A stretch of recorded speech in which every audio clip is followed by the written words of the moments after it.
They were the hunters of the deep, the silent killers of the sea, whose presence could turn the vastness of the ocean into a battlefield of fear.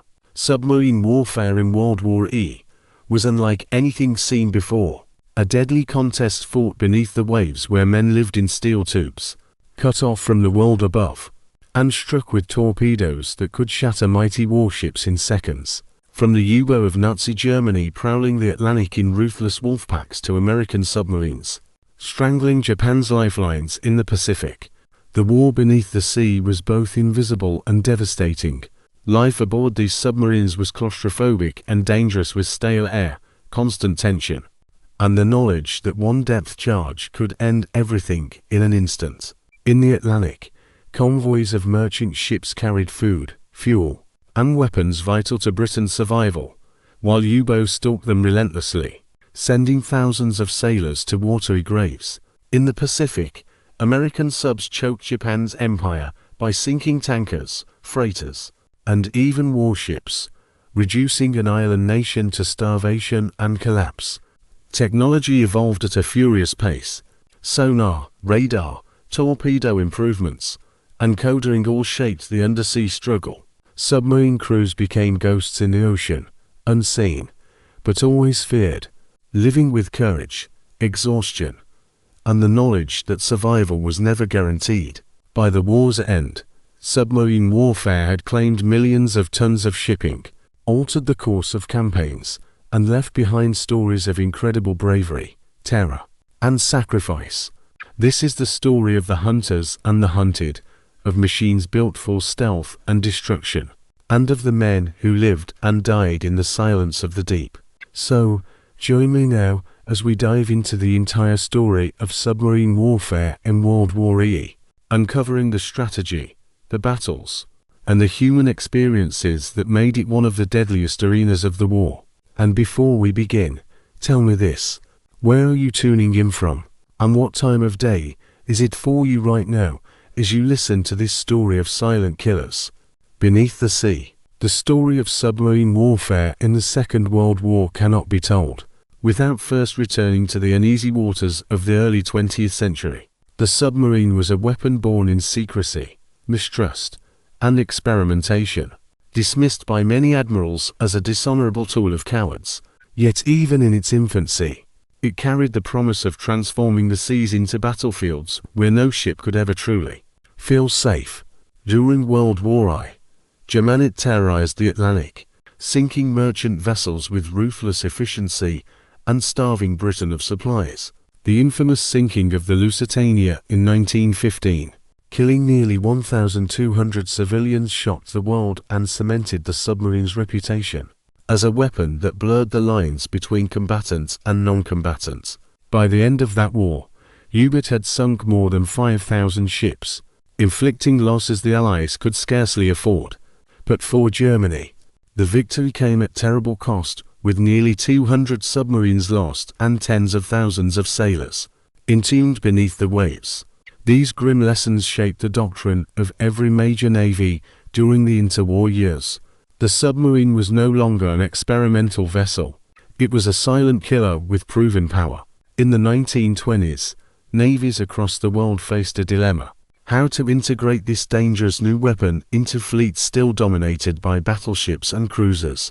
The United States Navy saw its submarines as scouts tasked with shadowing enemy battle fleets and reporting their movements. Britain, scarred by U-boat losses in the First World War, maintained a defensive doctrine, using submarines as guardians of its empire's trade routes. France built large ocean-going submarines capable of operating from Indochina to the Mediterranean, envisioning them as tools of deterrence against Italy and Germany alike. Italy, with its long Mediterranean coastline, invested heavily in submarine flotillas, designed to disrupt enemy shipping. Meanwhile, the Soviet Union pursued submarine warfare with almost religious zeal, constructing some of the largest pre-war fleets in anticipation of future conflict. Each nation viewed the submarine differently, but all recognized its potential to alter naval warfare forever. The oceans of the 1930s were already alive with these machines. Even if the world had not yet seen the scale of destruction they would unleash, The silent service was preparing for its deadliest chapter. Germany's path back to submarine warfare was more complex, defined by the strictures of defeat and the constraints of international treaties. The Treaty of Versailles explicitly forbade Germany from building or owning submarines, a clause meant to strip away the weapon that had nearly starved Britain into submission. Yet the German naval staff, unwilling to abandon their most potent weapon, found ways to continue research in secret, under cover of commercial ventures and collaboration with other nations. German engineers experimented with designs that could one day be resurrected. By the early 1930s, with Hitler's rise to power and the rejection of treaty obligations, the veil of secrecy was lifted. The Kriegsmarine began constructing new U-boats, starting with smaller coastal models, before advancing to the Type 7 and Type 9 designs that would dominate the Atlantic. Admiral Karl Donitz, a veteran of U-boat service in the First World War, became the architect of this reborn fleet. He envisioned not lone hunters but coordinated wolf packs striking convoys with precision and overwhelming force. For Germany, submarines were not just tools of war. They were symbols of defiance against a world order imposed by victors.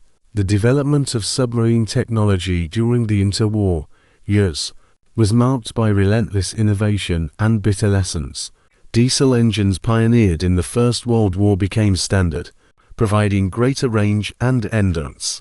Batteries were improved, though submarines still remained vulnerable when forced to surface to recharge. Periscopes became more sophisticated, allowing longer observation with less exposure to enemy detection. Torpedoes grew in power and accuracy, though many navies struggled with technical flaws that would haunt them in the opening years of WWII. Pressure hulls were strengthened, enabling submarines to dive deeper and survive greater stresses under attack. Radio equipment expanded communication, allowing commanders to coordinate fleets spread across oceans. Yet for all these advances, submarines remained fragile, their crews living in steel coffins, where one depth charge could mean instant annihilation. Submariners accepted this risk with grim resolve, knowing they belonged to the most dangerous branch of naval service. The interwar years gave them better tools, but no illusions of safety. The ocean remained both ally and executioner. Life aboard these early submarines was grueling, defined by claustrophobia, stench, and constant danger. Crews lived in cramped quarters, with bunks shared between shifts in a practice known as hot bunking. The air grew foul quickly, thick with diesel fumes, sweat, and unwashed bodies, making every breath a reminder of confinement. Food was stored wherever space could be found, from canned goods wedged beneath bunks to sausages strung above torpedoes. Fresh water was rationed carefully, often reserved for engines and batteries rather than men. Silence was enforced during dives, every sound a potential beacon to patrolling destroyers above. Submariners spoke of the oppressive heat in tropical waters and the bone-chilling cold of the Atlantic. Both endured without relief. The psychological strain was immense, with weeks spent beneath the waves, and death always just a leak away. Yet the men of the silent service developed camaraderie unlike any other branch of the Navy. They lived and fought together in darkness, trusting each other absolutely. Their world was a steel tube suspended between life and oblivion. The interwar period was also defined by international efforts to control submarine warfare. Though these efforts often failed, the Washington Naval Treaty of 1922 and the London Naval Treaty of 1930 attempted to regulate not only battleships and cruisers, but also submarines. Nations agreed to limit tonnage, establish rules for attacking merchant ships, and reaffirm the need to spare civilian lives. But these rules often collapsed under the weight of reality, as submarine warfare inherently blurred the line between combatant and civilian. Admirals argued over whether submarines could be used against commerce at all, while strategists quietly prepared to unleash them against enemy trade. The treaties slowed construction, but never halted it, and by the mid-1930s rearmament was accelerating worldwide.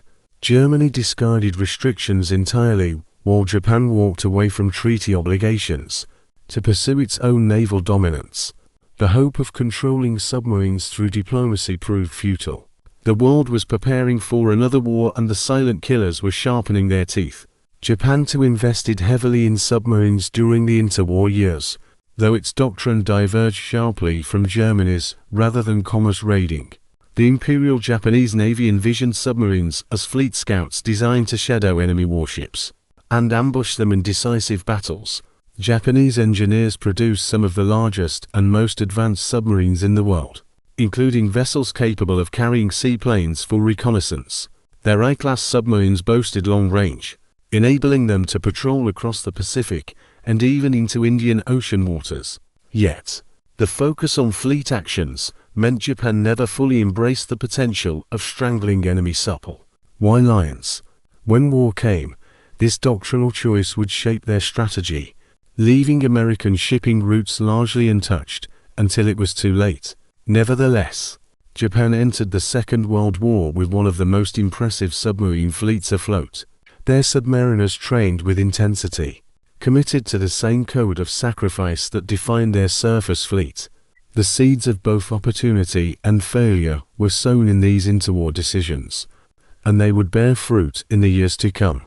By 1939, as Europe slid once again toward conflict, submarines stood ready as instruments of both fear and opportunity. Germany prepared to unleash its rebuilt U-boat arm against Britain's lifelines, determined to repeat and surpass its World War I campaign.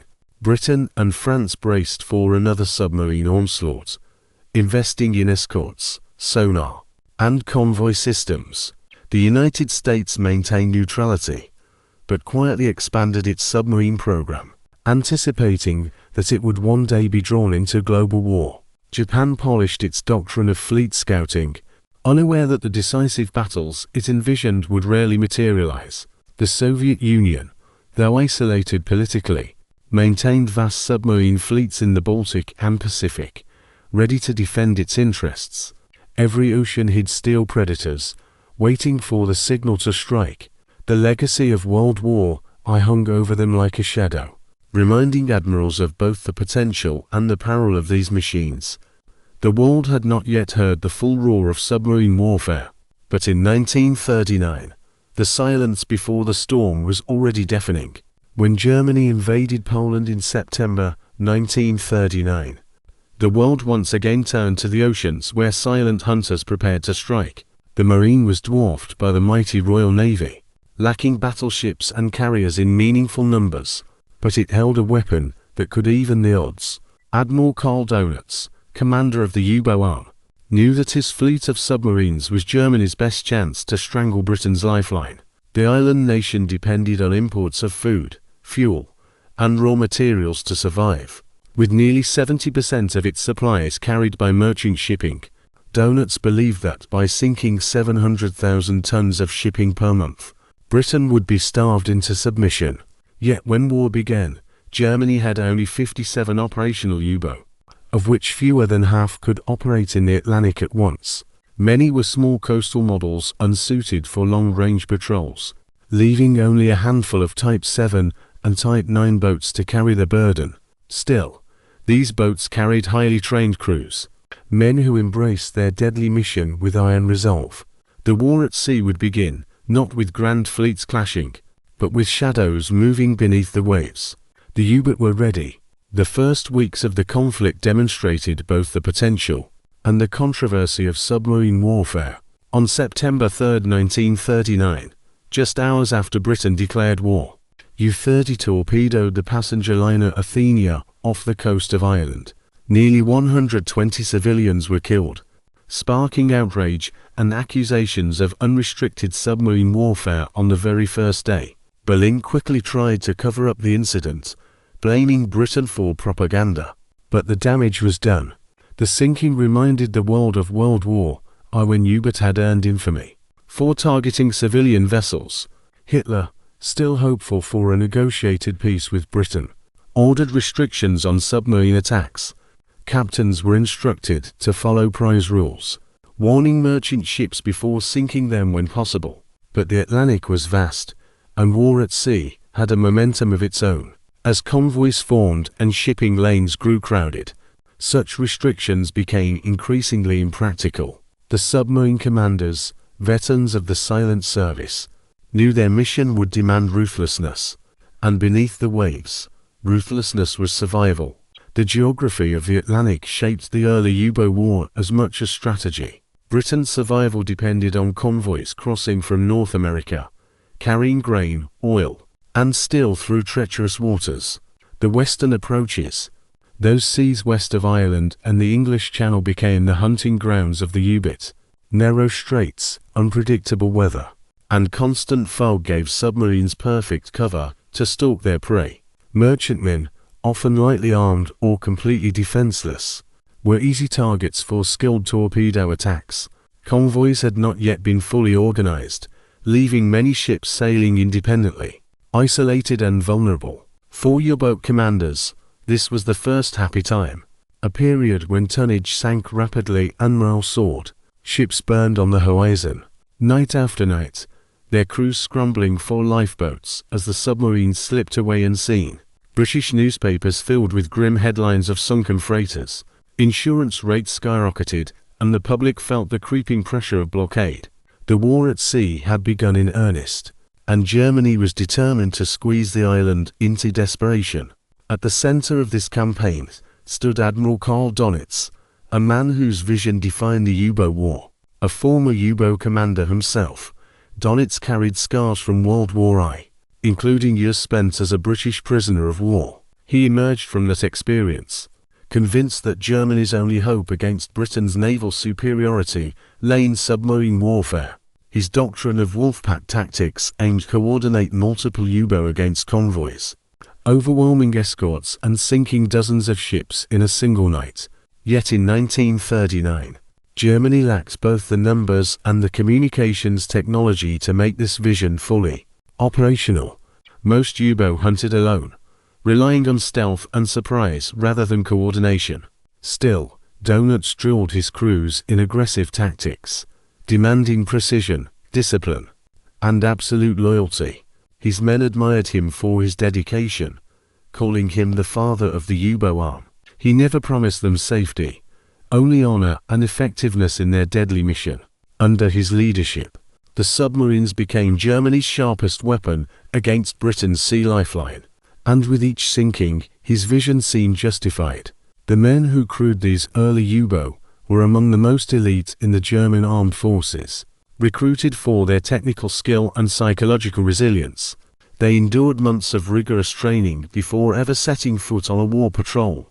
Life aboard was harsh, space was scarce, temperatures fluctuated wildly, and silence was often mandatory for survival. Sailors slept in shifts, their bunks wedged between torpedoes and machinery, while the smell of diesel, sweat, and stale food filled the air.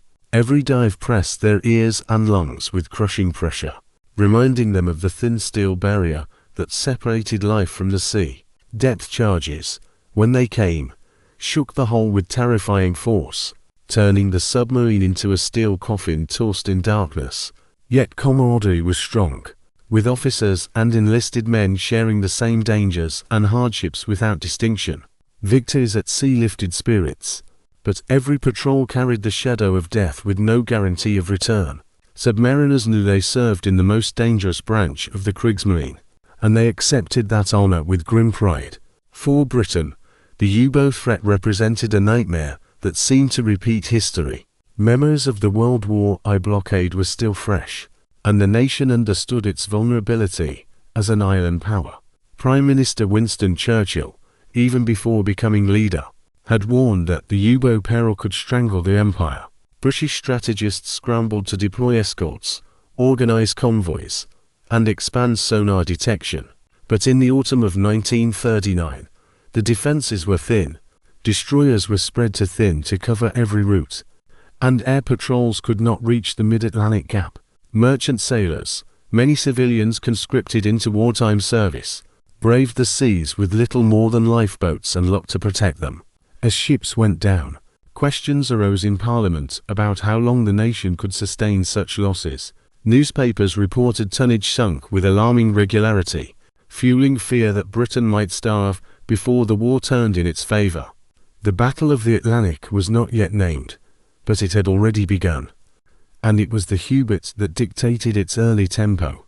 The weapons of the U-boat were simple, but devastating in their effect.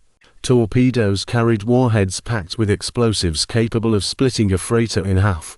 U-boat often fired spreads of torpedoes to ensure at least one hit, a tactic that proved deadly against convoys.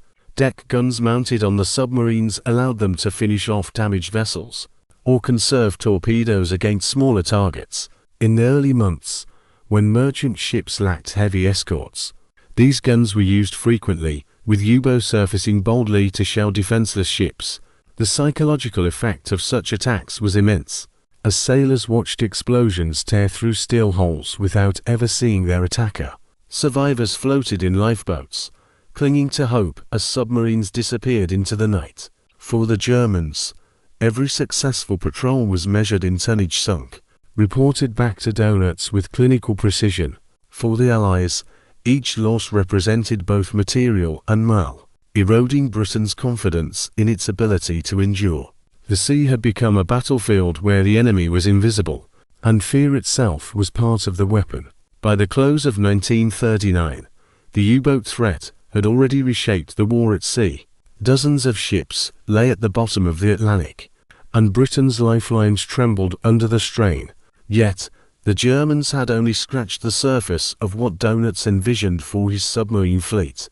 The wolf packs he dreamed of were still to come, waiting for technology and numbers to make them reality.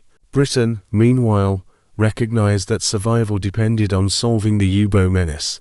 Whatever the cost, convoys were expanded, escort production accelerated, and scientists pushed the limits of sonar and radar. The stage was set for a vast grinding struggle across the oceans, where every ship lost or saved might alter the course of the war.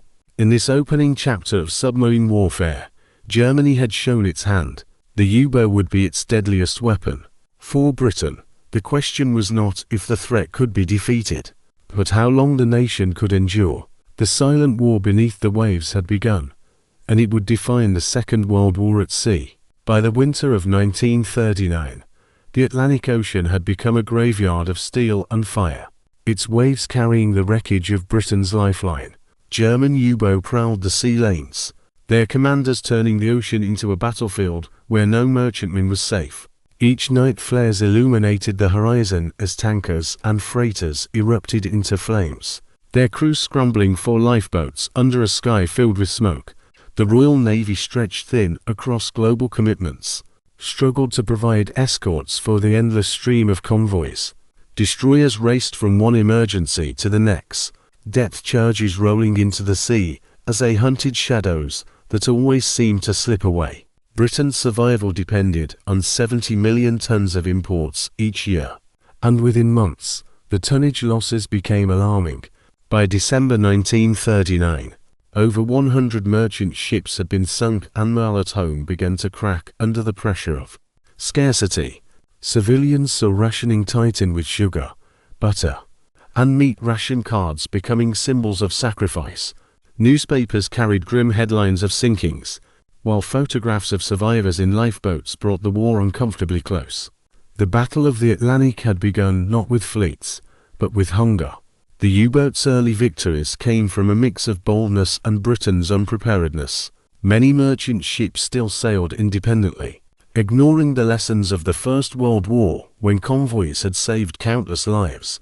German commanders like Günther Prien, Otto Kretschmer, and Joachim Scheck turned the ocean into their hunting ground, names that would soon become legendary in the silent service.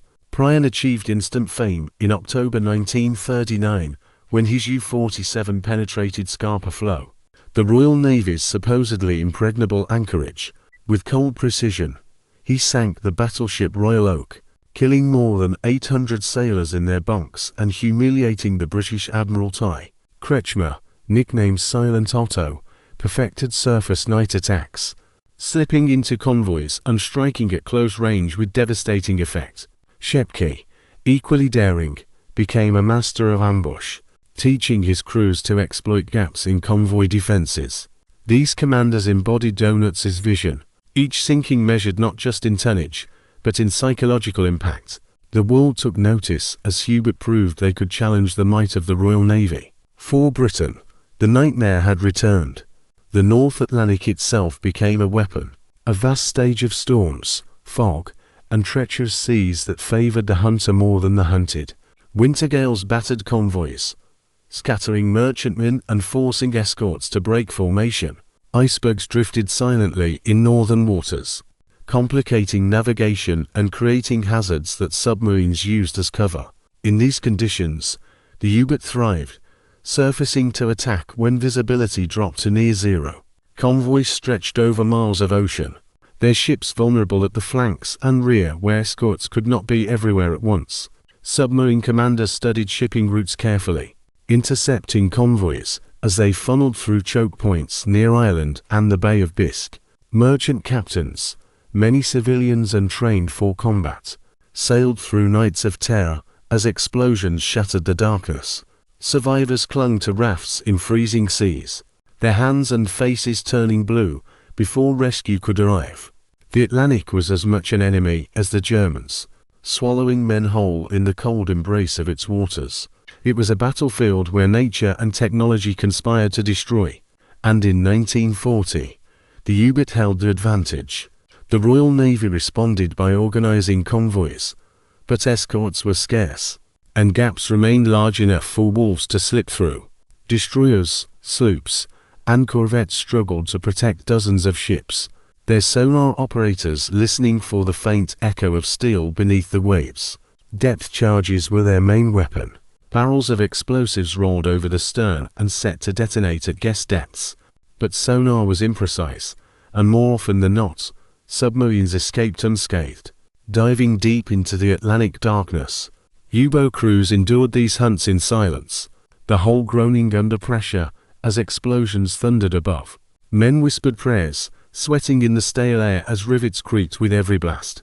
Then, when the destroyers moved on, the submarines rose again, ready to strike at the stragglers left behind. The cycle of attack, pursuit, and survival became routine, a deadly game of predator and prey. The Royal Navy fought valiantly, but in these early months, the balance leaned toward the hunters. For the convoys, safety was an illusion measured only in survival. The impact of these sinkings reached far beyond the convoys themselves. Britain's war economy strained under the pressure of lost imports, forcing rationing to intensify and factories to slow production. Tanker sinkings cut into oil reserves, threatening the Royal Air Force's ability to maintain constant patrols. Churchill, now First Lord of the Admiral, obsessed over the tonnage war, monitoring figures daily with growing alarm. He understood that the U-boat threat was not just military, it was existential.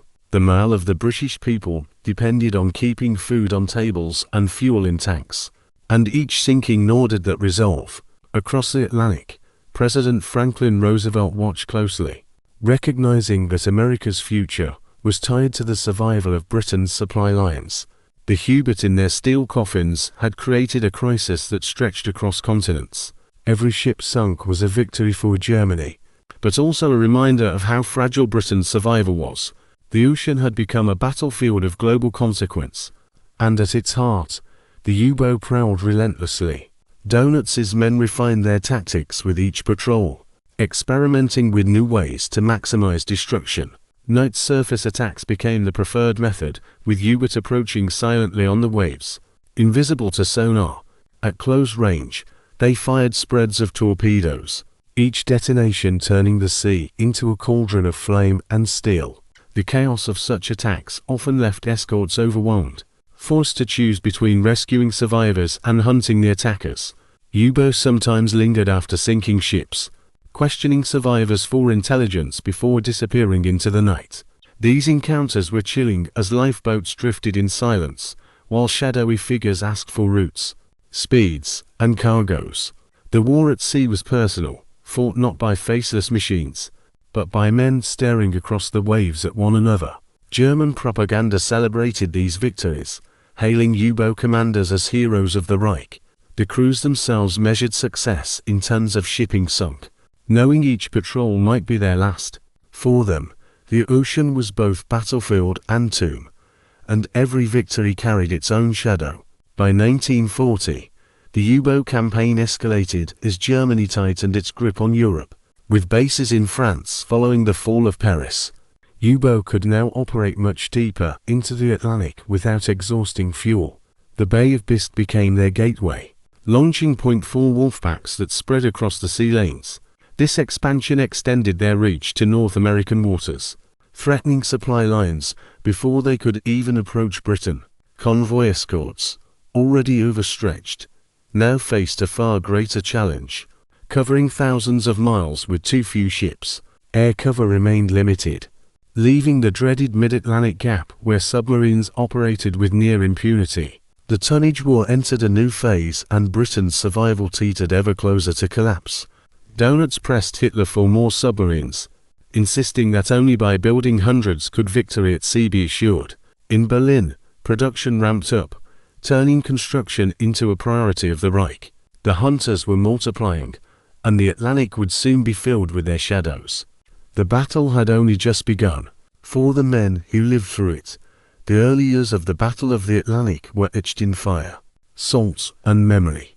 Merchant sailors braved the seas with little protection, their ships creaking with cargo that meant life or death for millions. Submariners faced the constant terror of death charges, knowing each patrol could be their last. Families at home waited anxiously for news, often receiving only silence or telegrams of loss. Commanders plotted strategies on maps, but the reality of war was measured in the faces of men lost at sea. The Atlantic was a vast graveyard, claiming thousands with every passing month. Britain's fate hung by a thread, the Empire's survival tied to convoys that vanished beneath the waves. The U-boat, silent and deadly, dictated the rhythm of war in the Atlantic, and as 1940 unfolded, it became clear that the struggle would not be short or easy. The Battle of the Atlantic had begun in earnest, and it would become the longest, most crucial campaign of the Second World War. Inside a German U-boat, war was fought in shadows, silence, and suffocating confinement. These vessels, barely 220 feet long, in the case of a Type 7, crammed over 40 men into a steel tube where every inch of space had a purpose. Crewmen slept in bunks wedged between torpedoes, their blankets often damp with condensation dripping from the hull. Many men shared beds in shifts, a system called hot bunking, where one sailor climbed into sheets still warm from another's body. Food was stored in every available space, with sausages hanging from pipes, and bread stuffed into torpedo racks until it molded. The air was thick with diesel fumes, sweat and unwashed bodies, for water was rationed, and showers were luxuries left behind on shore. Every valve, pipe, and gauge had to be monitored constantly, and the noise of machinery never ceased. Even in moments of rest, the submarine remained alive, its engines vibrating like a heartbeat. For the men inside, the U-boat was more than a weapon. It was a prison, a home and a coffin all at once. The daily routine was dictated by the sea, by machinery, and by the constant need for vigilance. Men worked in rotating shifts, their lives divided between duty stations, sleep, and brief meals eaten hunched over cramped tables. The cook, working from a galley barely the size of a closet, prepared meals with what supplies remained fresh, though vegetables and fruit spoiled within days. Bread grew moldy, and tins of meat became staples, washed down with bitter coffee that never seemed strong enough to fight fatigue. Conversations were short, often drowned by the thrum of engines or the hiss of compressed air. Sailors learned to function in perpetual exhaustion, their bodies conditioned to snatch rest wherever they could. Privacy was non-existent, and temper sometimes flared in the claustrophobic confines. Yet discipline remained ironclad. Officers and crew shared the same hardships, blurring the lines between rank and file in a way unique to the silent service.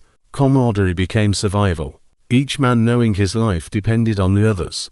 In this world, trust was the strongest currency. Every dive transformed the submarine into a steel tomb suspended in darkness. As the order to dive echoed, hatches slammed shut, ballast tanks flooded, and the boat slipped beneath the waves. The change was immediate. The air grew heavier, the silence pressing broken only by the creak of steel under pressure.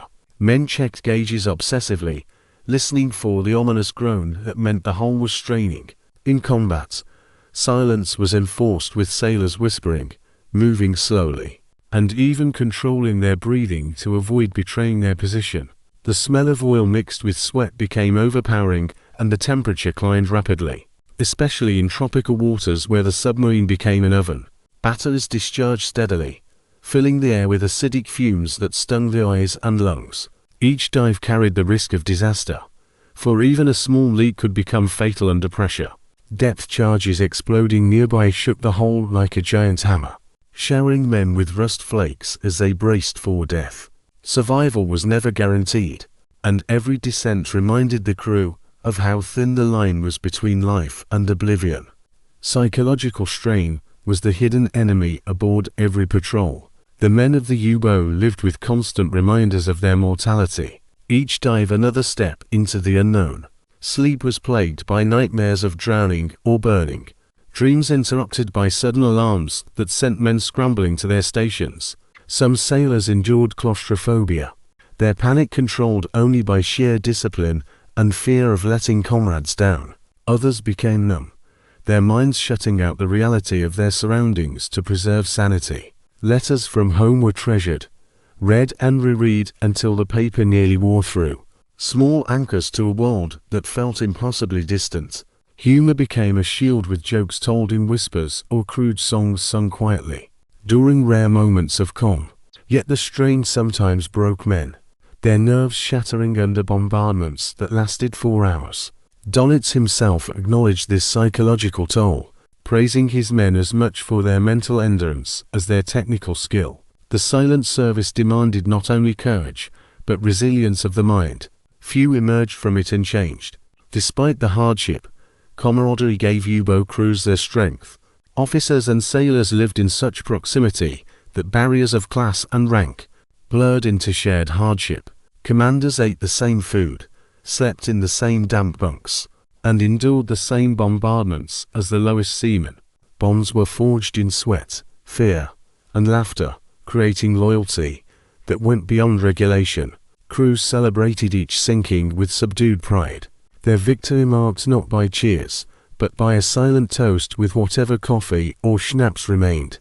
Birthdays, holidays, and milestones passed unnoticed, swallowed by the endless rhythm of patrols.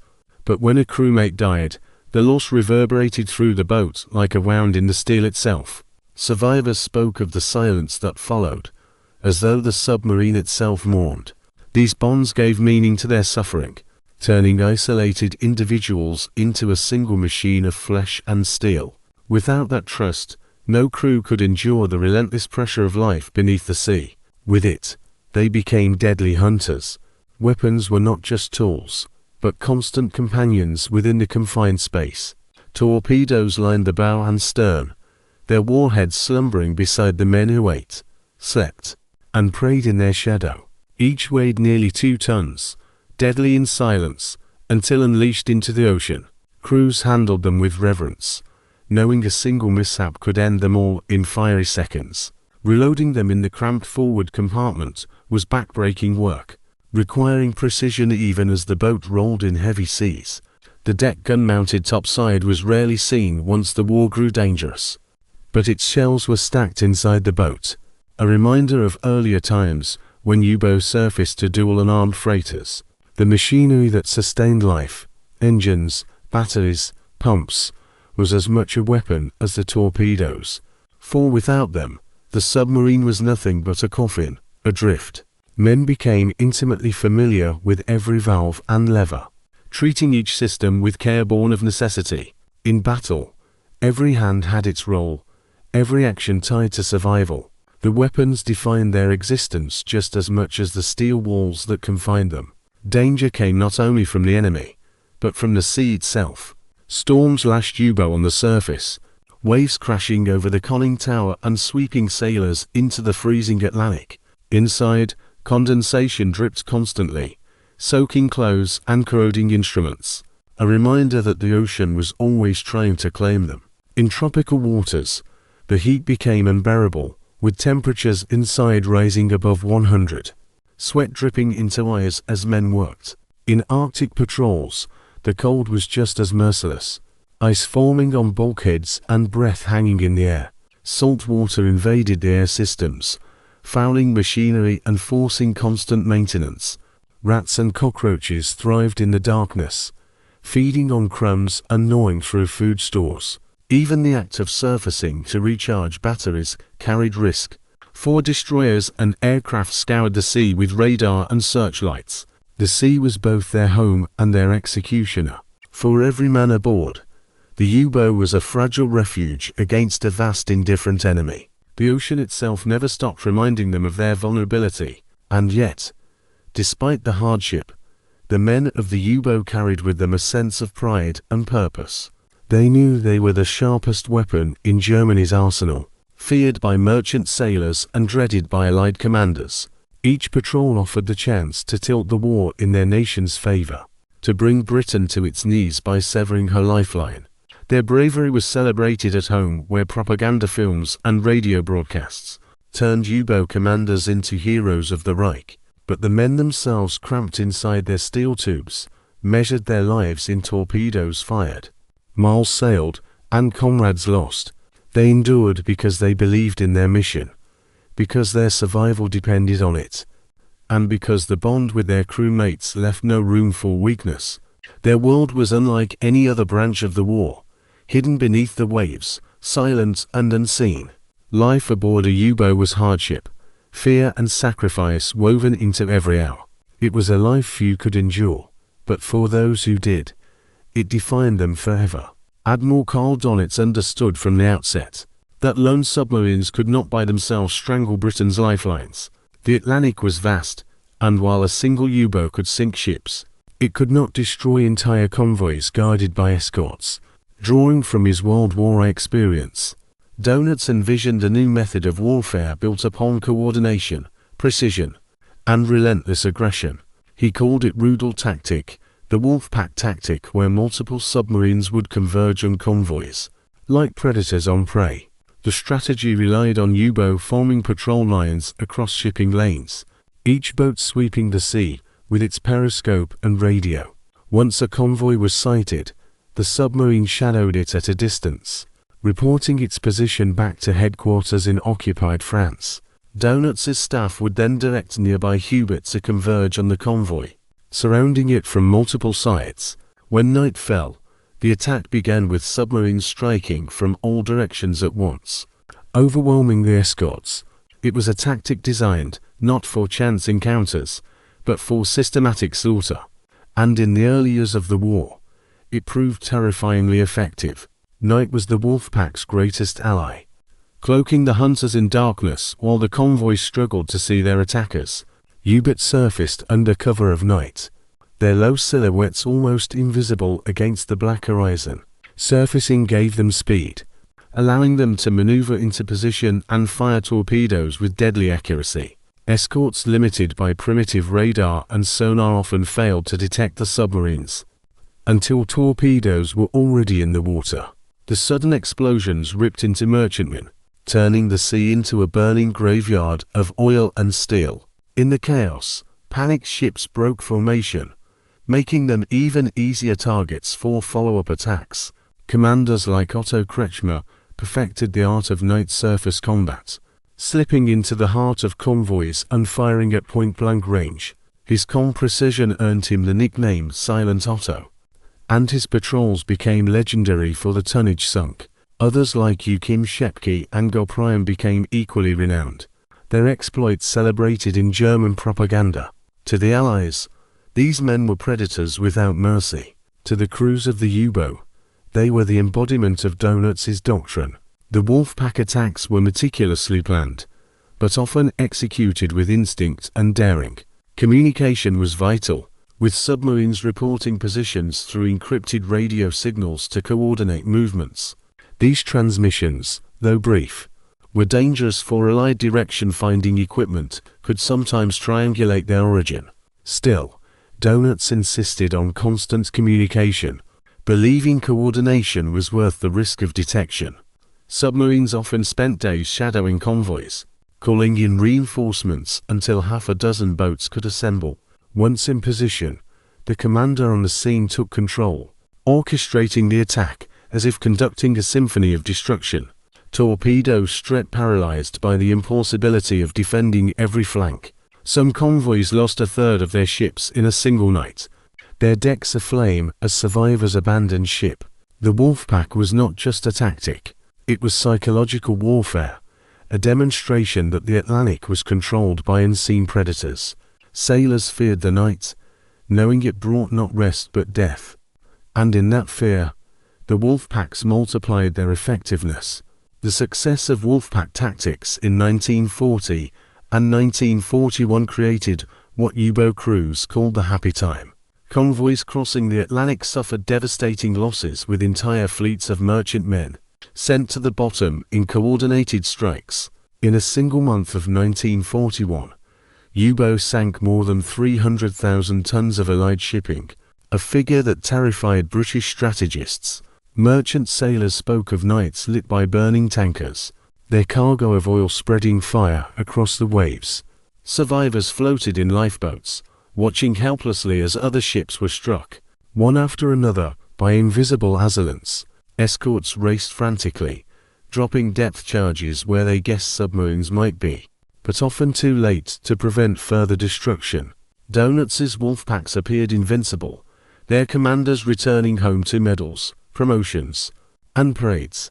The German people celebrated them as heroes, while Allied newspapers carried grim reports of starvation and shortages.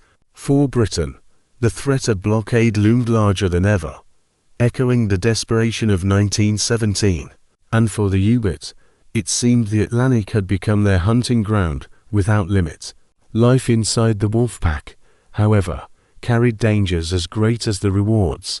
Coordination meant constant exposure to the risk of Allied countermeasures. Full radio transmissions betrayed the presence of submarines.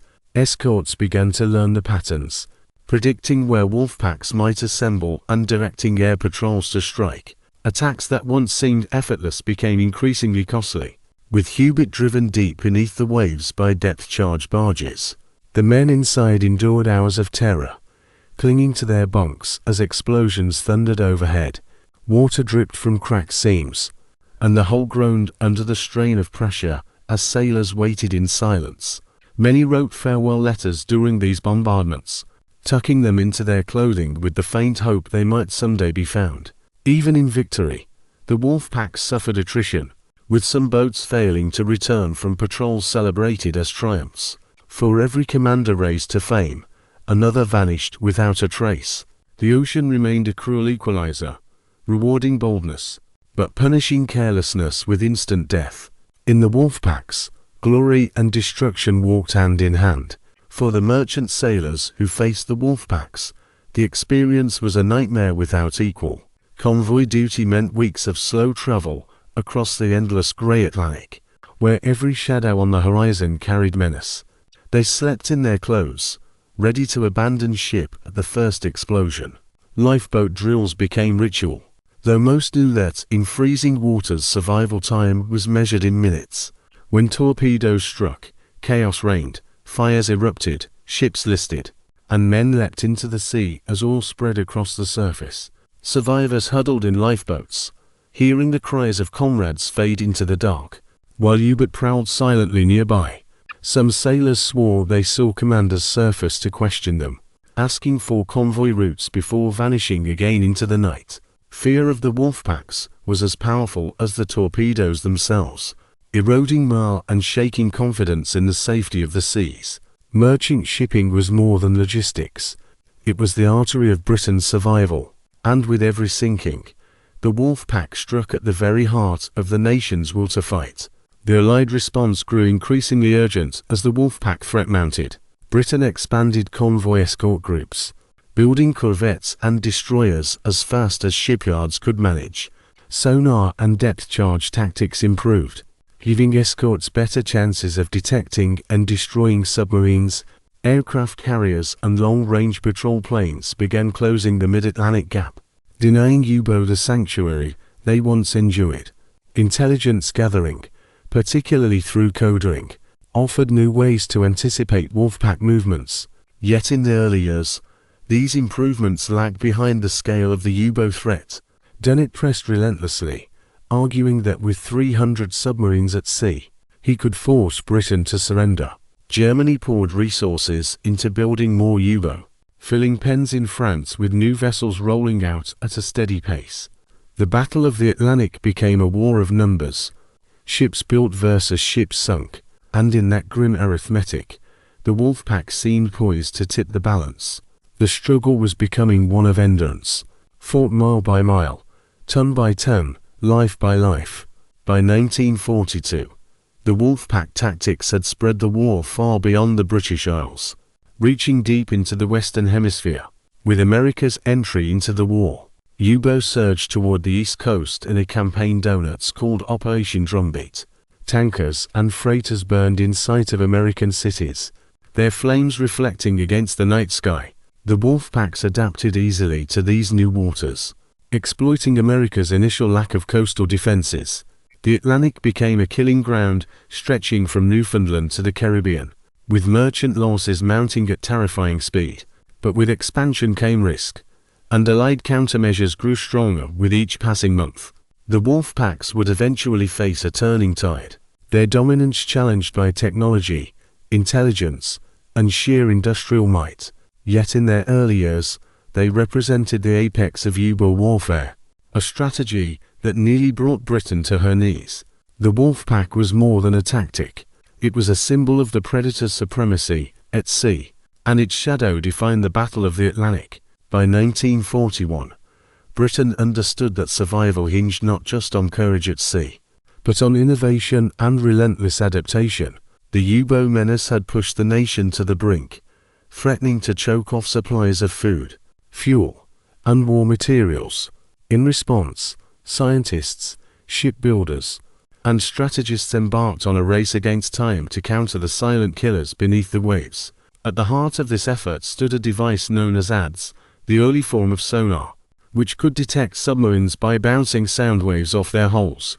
Operators listened intently through headphones, straining to distinguish faint echoes from the natural noise of the ocean. It was far from perfect, but it gave escorts their first real chance of hunting submarines in darkness. Depth charges, crude yet devastating, became the weapon of choice, rolled over the stern in patterns meant to bracket enemy positions. These barrels of explosives detonating at set depth turned the sea into a thunderous cauldron of pressure and shock waves.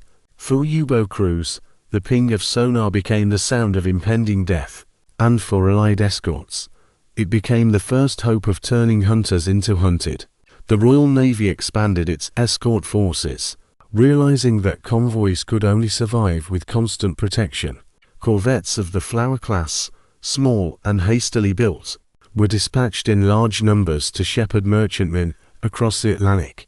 These ships lacked the glamour of battleships or cruisers, but their crews carried the weight of survival on their shoulders.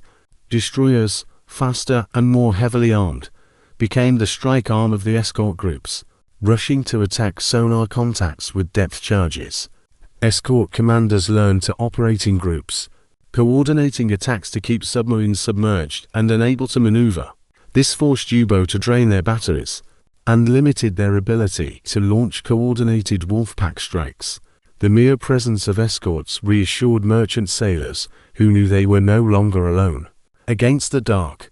Yet every convoy still carried risk, for U-boat adapted as quickly as they were challenged. The battle became one of wits, of innovation, and of endurance across an unforgiving ocean.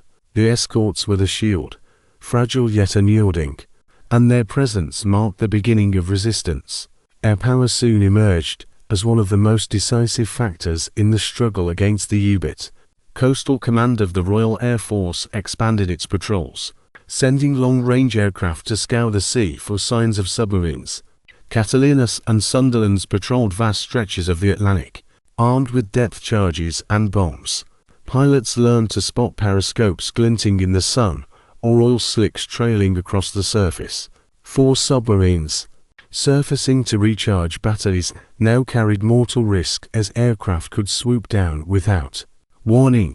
In 1942, the introduction of very long-range VLR liberators closed much of the dreaded mid-Atlantic gap, denying U-boat their sanctuary. Aircraft carriers converted from merchant hulls added another dimension, carrying fighters and bombers directly into convoy routes. The ocean was no longer safe for U-boat once daylight broke, and many crews spoke of the terror of hearing engines overhead. Survival demanded stealth, but stealth was increasingly compromised by relentless air patrols. The Allies had extended their reach across the waves, and the skies became as deadly as the sea below. Technological progress gave escorts sharper teeth and longer reach. Radar, initially primitive, was refined into sets capable of detecting submarines on the surface at night.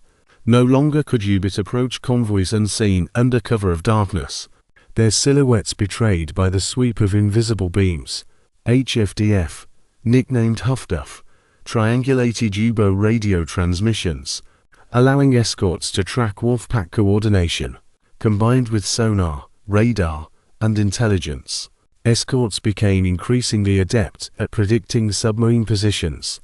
Hedgehog, a new anti-submarine mortar, fired patterns of contact-fused bombs ahead of ships, striking submarines without warning.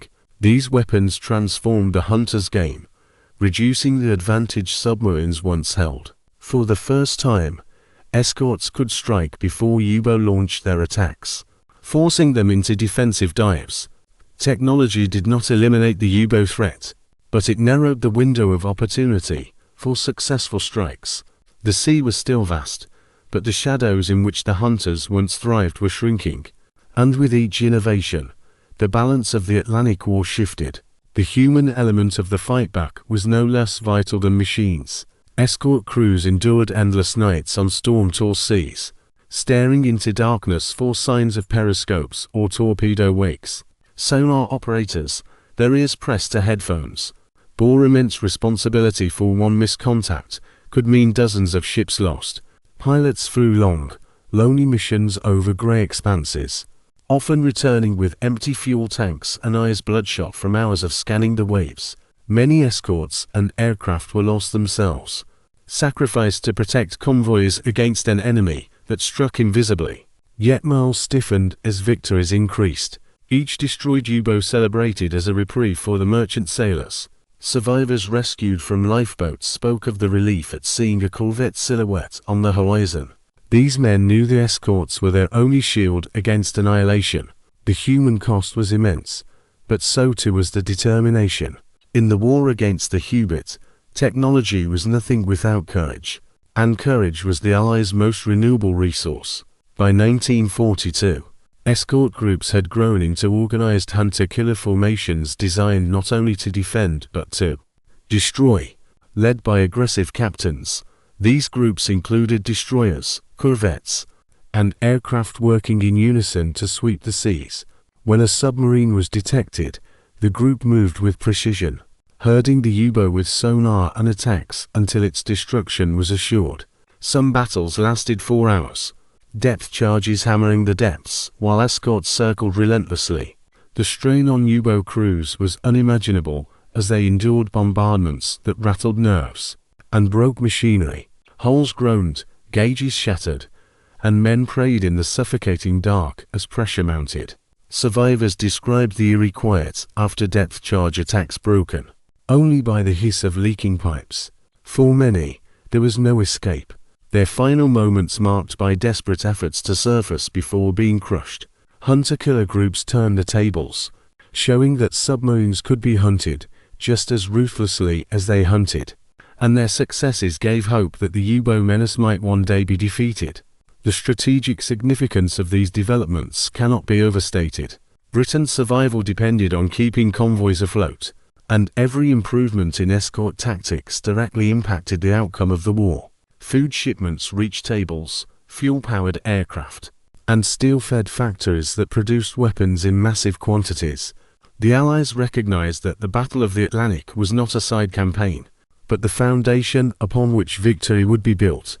Churchill himself called it the dominating factor throughout the war, acknowledging its central importance.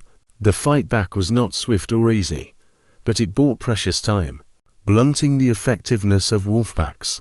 German commanders, once triumphant, now faced increasing losses and dwindling morale as their prey became harder to kill. Donuts pressed for more submarines, but the tide was slowly turning. For the Allies, every convoy that arrived intact was a triumph of technology, coordination, and bravery. The ocean was no longer a battlefield ruled by shadows alone. It was becoming a contested space where hunters could die as easily as their prey.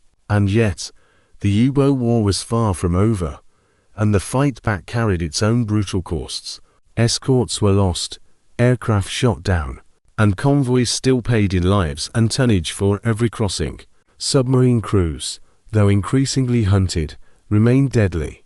Striking with skill honed by years of combat, the battle became a struggle of endurance, measured in steel built and lives lost on both sides. The Allies had begun to claw back the initiative, but victory was not yet certain. Each innovation forced the Germans to adapt, and each adaptation sparked new countermeasures. The Atlantic remained a vast chessboard where every move carried consequences of global magnitude. In the years ahead, intelligence, production, and strategy would intertwine in ways never before seen in warfare. But in these years, 1941 and 1942, the fight back had begun in earnest. The hunters were no longer unchallenged, and the Battle of the Atlantic was entering a new, deadlier phase. In the silent war beneath the waves, victory often hinged not on torpedoes or depth charges, but on words carried invisibly through the ether. German U-boat relied on constant radio communication to coordinate patrol lines, shadow convoys, and execute wolfpack attacks across the vast Atlantic. Each signal was encrypted with a device called Enigma, a machine of rotors and wires that produced an ever-shifting code seemingly unbreakable. The Germans believed Enigma was impregnable, changing settings daily and trusting its complexity to keep secrets safe. For Admiral Karl Donuts, Enigma was the nervous system of the U-boat arm, allowing central command in occupied France to direct submarines thousands of miles away. But in truth, every message sent through the air left a trail faint but not invisible. In Britain, mathematicians, linguists, and chess champions gathered in secret to unlock these mysteries. Their headquarters was Bletchley Park, a Victorian mansion turned into the heart of Allied codering. Here, the Battle of the Atlantic was waged not with ships, but with intellect. And here the war would turn. The Enigma machine itself was a marvel of German engineering, designed to scramble messages into millions of possible combinations. Each keystroke passed through 3 rotating rotors, a plug board, and a reflector, producing a cipher that changed with every press. Operators set the rotors daily according to code books, meaning the same letter typed twice never appeared as the same encrypted letter. To the Germans, this complexity was reassurance, a barrier that no enemy could possibly breach. But Allied coders saw it not as impregnable, but as a puzzle waiting to be solved. The first breakthroughs came before the war when Polish cryptanalysts Marian Ryoski, Jerzy Rojicki, and Henryk Zygowski reconstructed the workings of Enigma through brilliant mathematical deduction. They built early decryption devices and passed their knowledge to Britain and France in 1939, just before Poland fell. This gift gave the Allies a starting point, a crack in what seemed like an unbreakable war. From that foundation, Bletchley Park's war would begin in earnest, and the clock was ticking. For every unsolved message cast lives at sea. Bletchley Park quickly became a hive of relentless intellectual warfare, staffed by thousands of men and women sworn to secrecy. Mathematicians like Alan Turing and Gordon Welchman devised mechanical bombs, capable of testing rotor settings at unprecedented speed. Linguists scoured intercepted messages for repeated phrases and habits of German operators, known as cribs, which could unlock otherwise impossible puzzles. Wrens of the Women's Royal Naval Service worked tirelessly to operate the machines, their hands guiding the wheels of fate with each rotation. Intercept stations across Britain and its colonies, codenamed Y stations, captured German transmissions day and night, feeding them to Bletchley in endless streams. Inside dimly lit huts, teams worked in near silence, their concentration absolute as they pieced together fragments of meaning. The pressure was immense, for a convoy's survival often depended on cracking messages within hours, not days. Breakthroughs were celebrated quietly, with exhausted smiles and whispered relief. Before the next message demanded attention, there was no glory, only the knowledge that every decrypted signal meant lives saved. In that secrecy, the unsung heroes of the Atlantic War labored. The intelligence derived from these efforts was code-named Ultra, a word that would become synonymous with decisive advantage. Ultra provided Allied commanders with U-boat positions, Wolfpack intentions, and even daily movement orders from Donut's headquarters. Convoys were rooted around danger zones, sometimes slipping past entire Wolfpacks that never knew they had been avoided. Escort groups were dispatched to ambush submarines lying in wait, turning hunters into the hunted. For merchant sailors, unaware of the secret guiding their course, survival often seemed like fortune or fate. In reality, it was the product of minds and machines hidden in the English countryside. Yet Ultra's use was carefully concealed, for if the Germans suspected Enigma was broken, they would change their systems. This secrecy meant commanders sometimes allowed ships to be sunk rather than reveal their knowledge. A bitter calculation of sacrifice. Ultra was not just an advantage. It was a delicate weapon to be wielded with caution. Its value lay not in single victories, but in the long war of attrition, and in that war, it tipped the scales. The German belief in Enigma's security was so absolute that even mounting losses did not shake their confidence. U-boat commanders trusted their signals completely, certain that no enemy could possibly read them. They transmitted positions, patrol orders, and even weather reports, unaware that each message was another threat for Bletchley to weave. When Wolfpacks assembled, Ultra often knew their locations in advance, guiding convoys safely past. When Donuts shifted patrol lines, Allied escorts shifted with equal speed, as though anticipating every move. Yet suspicion never grew deep enough to change procedures, and German complacency became the Allies' greatest ally. Some officers suspected leaks from spies or aerial reconnaissance, but few dared to question the machine itself. Enigma remained their shield, even as it betrayed them daily. The irony was profound. The very tool that gave them coordination also became their undoing.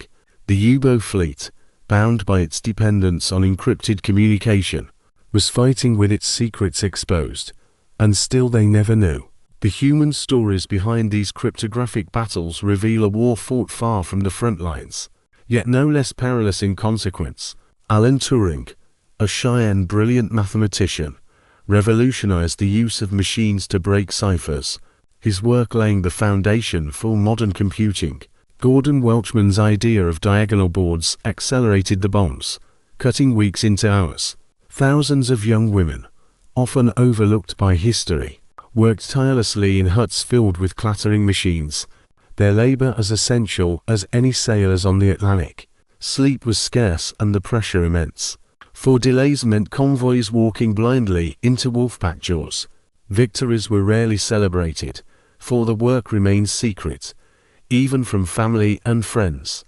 After the war, many returned to ordinary lives, never speaking of the role they had played in saving millions of tons of shipping. For them, recognition came decades later, long after their sacrifices had been forgotten. Their silence mirrored the silence of the submarines they fought. In both secrecy defined survival. The impact of Ultra on the Battle of the Atlantic was staggering, though hidden at the time. By mid-1941, Allied shipping losses, while still severe, began to decline in convoys rowed with intelligence guidance. Hunter-killer groups achieved notable successes, sinking U-boat with uncanny precision that baffled Donuts. The breaking of the four-rotor Enigma used by U-boat in 1942 restored an advantage temporarily lost, reopening the floodgates of intelligence. This breakthrough allowed Allied planners to anticipate the largest Wolfpack operations, sometimes saving entire convoys from annihilation. Combined with improved escorts, radar, and air cover, Ultra formed the backbone of a comprehensive defense. It gave commanders foresight in a war where knowledge was power and secrecy was survival. Without it, Britain might well have been starved into submission before America's full weight could be felt. With it, the Allies gained breathing space, time to build, and eventually to strike back. In this silent duel of intellect, Bletchley Park had turned the tide, and the U-boat never knew why. As the war advanced, the role of cryptography became a foundation of Allied victory. Though hidden behind layers of secrecy, the Battle of the Atlantic remained brutal, but its outcome increasingly favored those with foresight rather than chance. Bletchley Park continued its work in silence, decoding signals even as bombs fell on Britain and convoys burned at sea. Each breakthrough reminded commanders that victory was as much about intelligence as it was about firepower. The men at sea still paid with blood, but their chances of survival grew with every message decrypted. The struggle between cipher and coderica became one of the most decisive unseen battles of the Second World War. In the aftermath, historians would call Ultra a decisive factor in Allied victory, shortening the war by years. But for those who lived it, there was only the endless race to keep pace with Enigma's secrets. In the shadows of Bletchley, the silent war was won, and in the Atlantic, the hunters found themselves hunted by knowledge itself. When the Pacific War erupted in December 1941, the US Navy found itself reeling from the devastation at Pearl Harbor. Battleships lay in ruin, aircraft carriers were suddenly the fleet's only capital ships, and Japan's navy seemed unstoppable across the Pacific. Yet amid the wreckage, one weapon remained intact and ready to fight the submarine fleet. American submarines, mostly of the WWII class, became the silent hunters of the Pacific, tasked with severing Japan's sprawling empire from its lifelines. From the very beginning, Washington understood that Japan's industrial power depended on the constant flow of oil, rubber, and raw materials from Southeast Asia. Without shipping, the Japanese war machine would grind to a halt, and submarines were the perfect tool to carry out this mission. Unlike the Atlantic, there was no hesitation about commerce warfare. American commanders unleashed their boats immediately against merchant vessels. Submariners accepted the challenge, knowing they would fight a long, lonely war across immense distances. The silent service had been underestimated before. In the Pacific, it would become decisive. The WWII-class submarines and later the Barlow class were marvel of American engineering, designed for long-range patrols across the world's largest ocean, at 311 feet long and displacing more than 1,500 tons. They carried torpedoes in both bow and stern tubes, as well as a deck gun for surface combat. These boats had the endurance to patrol for 2 months without resupply, sustained by fuel, provisions, and the grit of their crews. Inside, conditions were cramped and harsh, with bunks stacked in narrow compartments and air growing foul after weeks submerged. Yet, compared to their German counterparts, American submariners enjoyed relative advantages, including air conditioning and larger living spaces. Their missions, however, were far more punishing, often lasting 70 days or more in enemy waters. Crews navigated vast expanses of ocean with only dead reckoning, sex, and radios guiding them toward their hunting grounds. Patrols stretched from the Philippines to the Japanese home islands, each voyage a test of endurance as much as skill. These steel predators became the spear point of America's Pacific strategy, and their impact would be catastrophic for Japan. The early months of the campaign, however, were marked by frustration and bitter disappointment. American torpedoes, the Mark 14s, were plagued by catastrophic design flaws that went undetected for years. Warheads failed to explode, magnetic detonators misfired, and depth controls sent torpedoes running too deep beneath targets. Submariners risked their lives to stalk convoys, only to watch their torpedoes bounce harmlessly off hulls or detonate prematurely. Commanders filed desperate reports, but the Bureau of Ordnance in Washington refused to admit fault, blaming crews for poor tactics. Only after exhaustive field tests in 1943 did the truth emerge. vindicating the men who had endured endless failures. By then, dozens of submarines had returned empty-handed, their patrols filled with stories of missed opportunities and near-suicidal attacks. These technical failures cost lives, delayed the submarine campaign, and allowed Japanese shipping to operate longer than it should have. Yet, once corrected, the torpedoes became devastatingly effective, turning the silent service into a weapon of unmatched lethality. The ordeal forged the submariners' determination, and once freed of defective weapons, they unleashed fury on Japan's merchant fleet. The geography of the Pacific shaped the submarine war in ways unique from the Atlantic. Japanese shipping lanes stretched thousands of miles, winding from the oil fields of the Dutch East Indies to the factories of Honshu. Convoys were sparse and poorly defended, often protected by only a handful of escorts and outdated aircraft.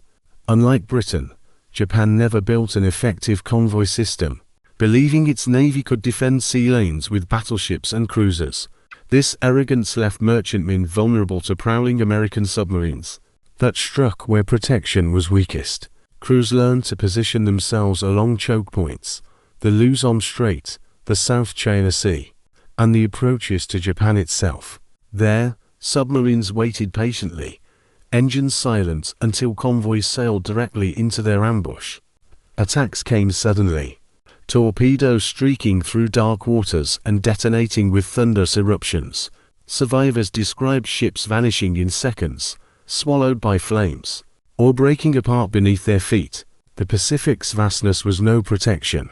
Instead, it became a hunting ground too large for Japan to defend, and the silent service claimed it piece by piece. The results were staggering once the torpedo problems were resolved, and the campaign reached full momentum. By 1944, American submarines were sinking nearly half of Japan's merchant fleet, cutting deeply into the arteries of its war economy.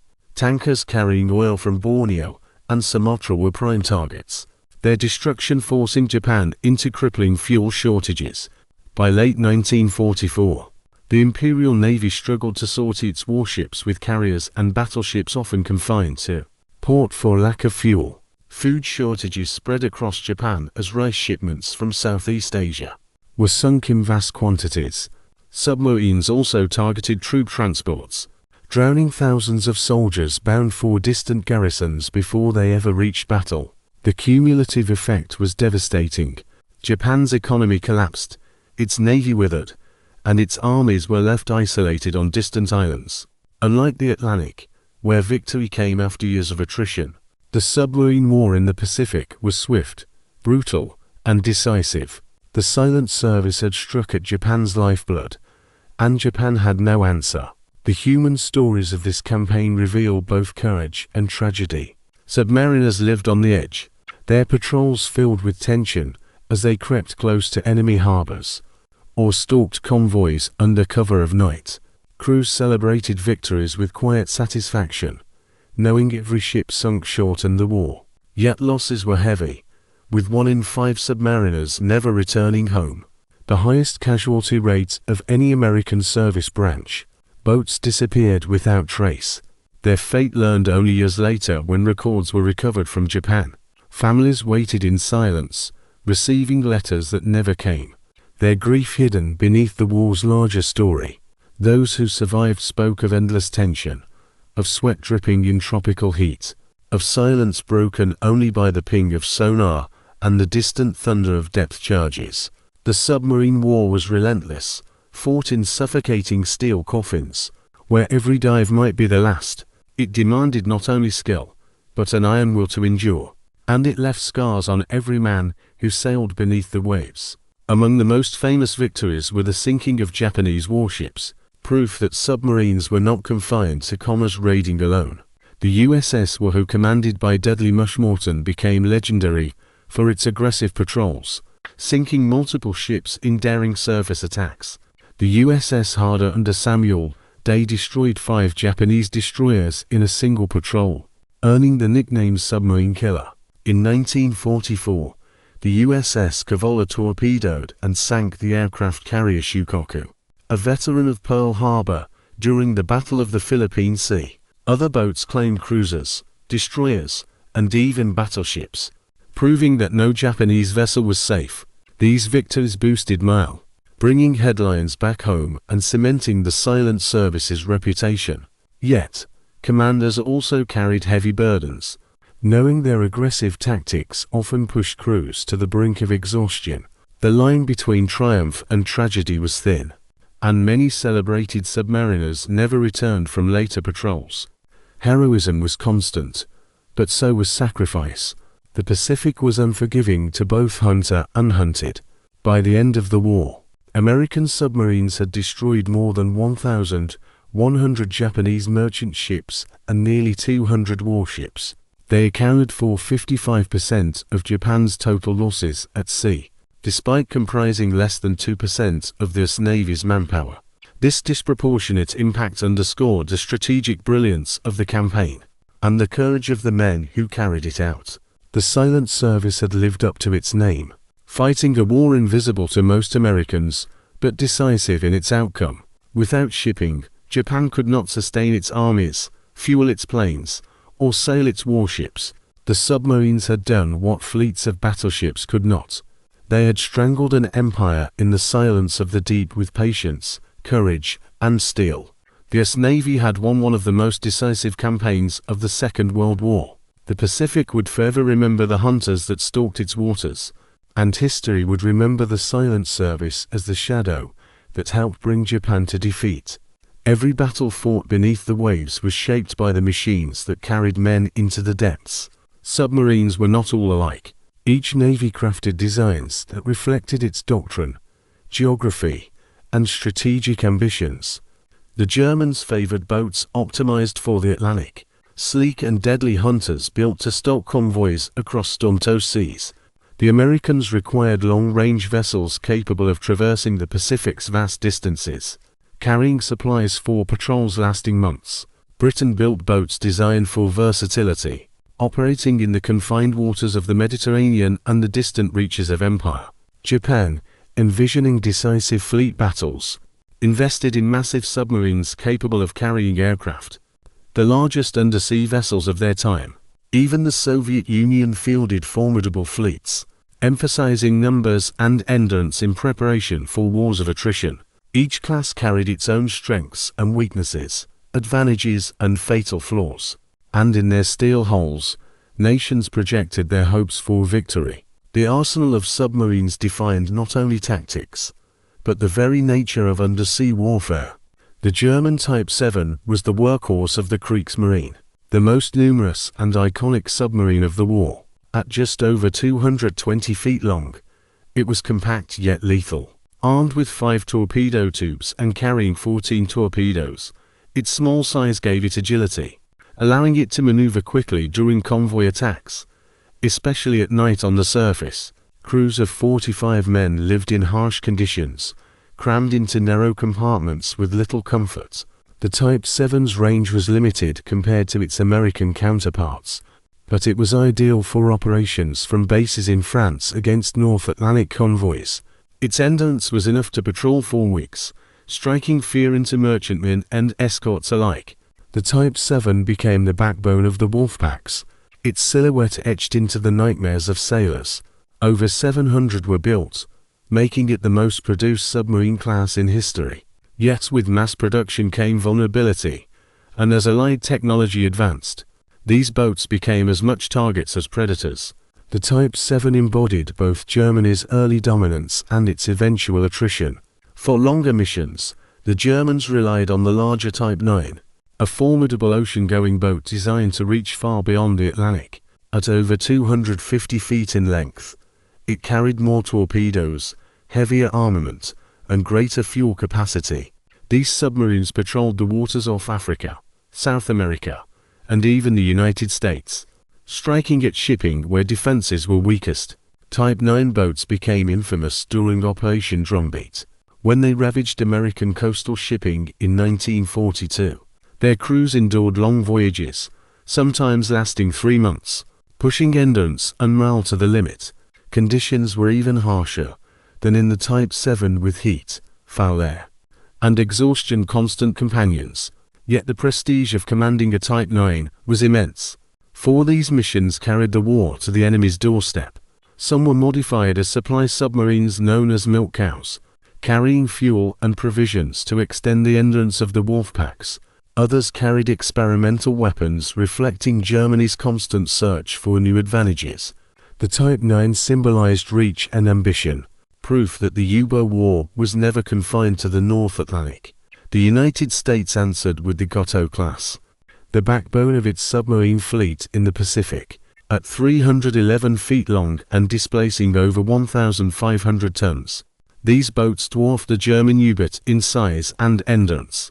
They carried 10 torpedo tubes and up to 24 torpedoes, as well as a deck gun for surface action. Their range was immense, allowing patrols of 11,000 nautical miles and endurance of 70 days. Crews of over 60 men benefited from relative comfort, including air conditioning, refrigeration, and larger living spaces compared to their German counterparts. The WW2 class was designed for the Pacific's vast distances, capable of patrolling from Pearl Harbor to the South China Sea without resupply.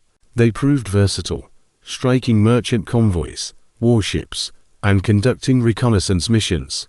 Later classes such as the Barlow improved on the WW2 with thicker hulls and greater diving depths. These boats became the scourge of Japanese shipping, accounting for more than half of all tonnage lost by Japan.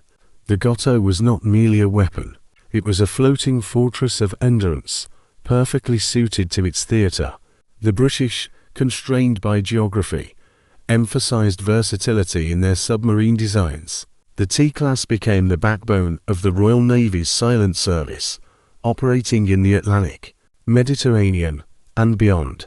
At 275 feet long, the T-class carried up to 16 torpedoes, an unusually heavy load for its size. Designed to fight in confined waters, it featured a lower profile and excellent maneuverability, ideal for ambushing Axis shipping in the Mediterranean.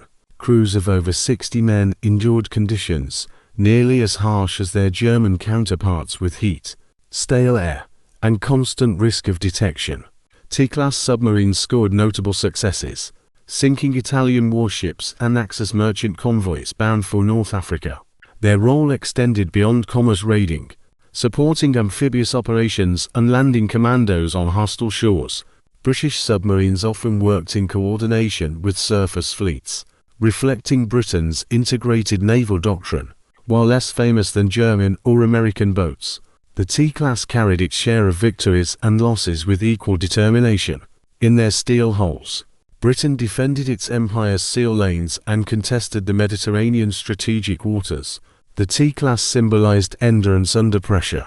The Japanese took submarine design in a direction unlike any other navy, reflecting their vision of decisive fleet battles. Their I-class submarines were massive, some over 350 feet long, with the range to patrol the Indian Ocean and even approach the American West Coast. Many were equipped with aircraft hangars carrying float planes for reconnaissance and surprise attacks.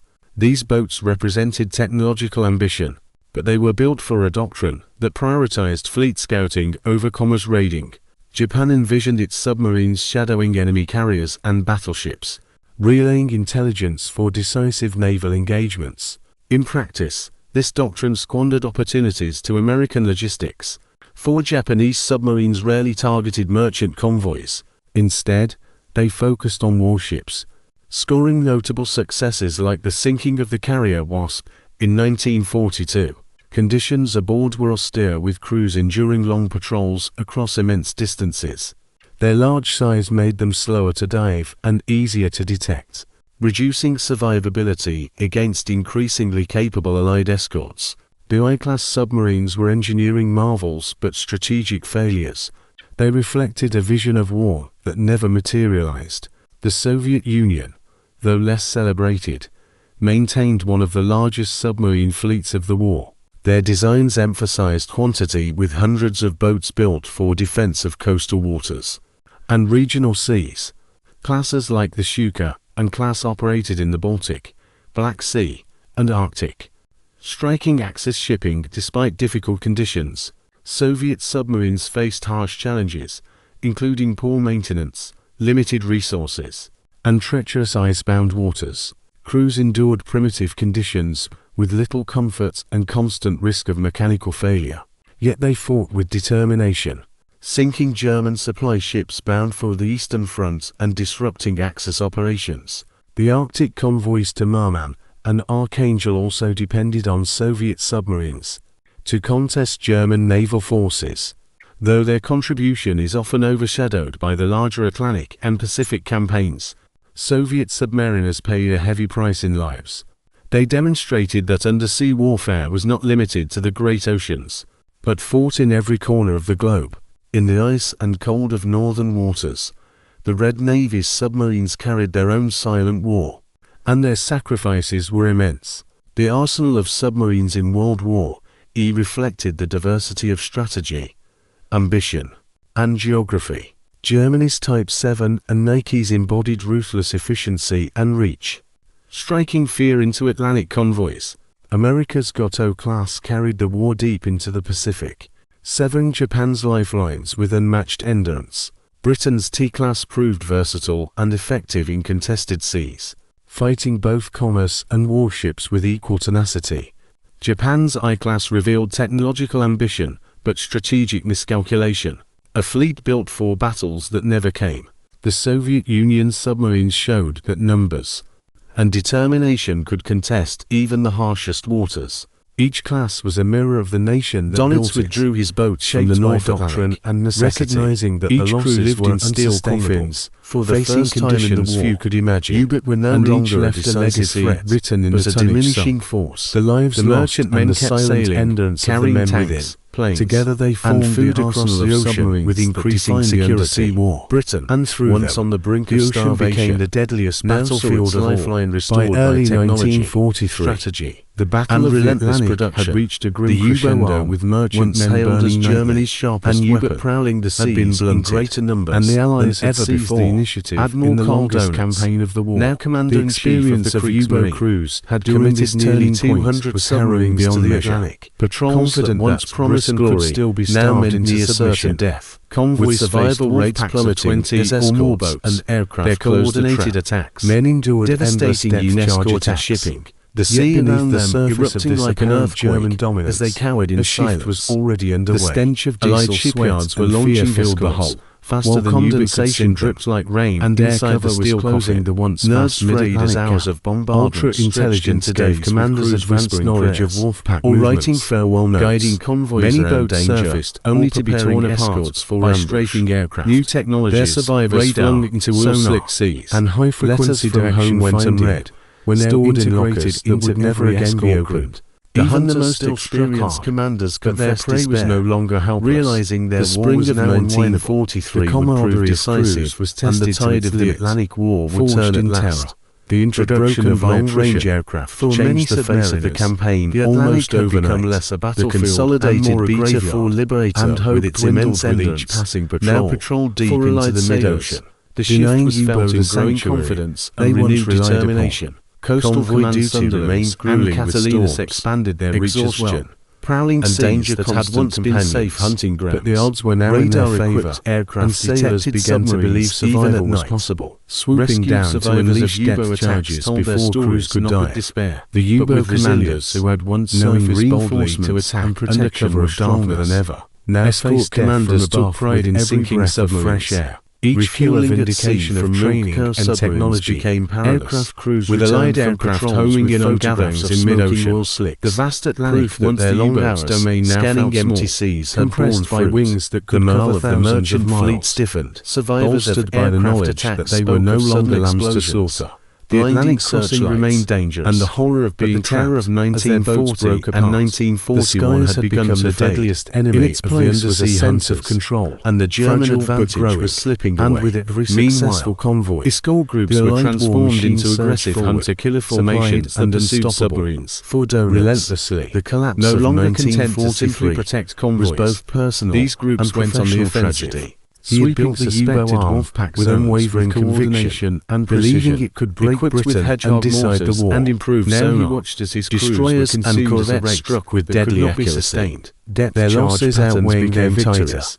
forcing Hubert to endure bombardments that rattled hulls and even nerves for hours. The once feared warpaths now found themselves only in the war's final months. Blunted before they could sink more than a handful of ships to new escort carriers, but the decisive battle for the Atlantic launching had already been directly from convoys to patrol surrounding seas had blinded him to the allied advantage of intelligence. Slicks, whose reliance on snorkel masts had been outpaced by radar before Hubert could react. And escort carriers spoke of being the dream of strangling Britain's supply line had become a nightmare of attrition, where whole strained and gauges Germany's finest sailors were sacrificed in a war they could no longer trace. The turning tide of 1943 marked the end of the U-boats Dom had exchanged places, donuts, and in this relentless pursuit of his vision, Germany's by the end of 1943 being silenced, the Atlantic was transformed from a battlefield of terror into a corridor of clarity. Convoys arrived with increasing regularity, Hubert inflicted heavy supplies that would fuel invasions in Italy,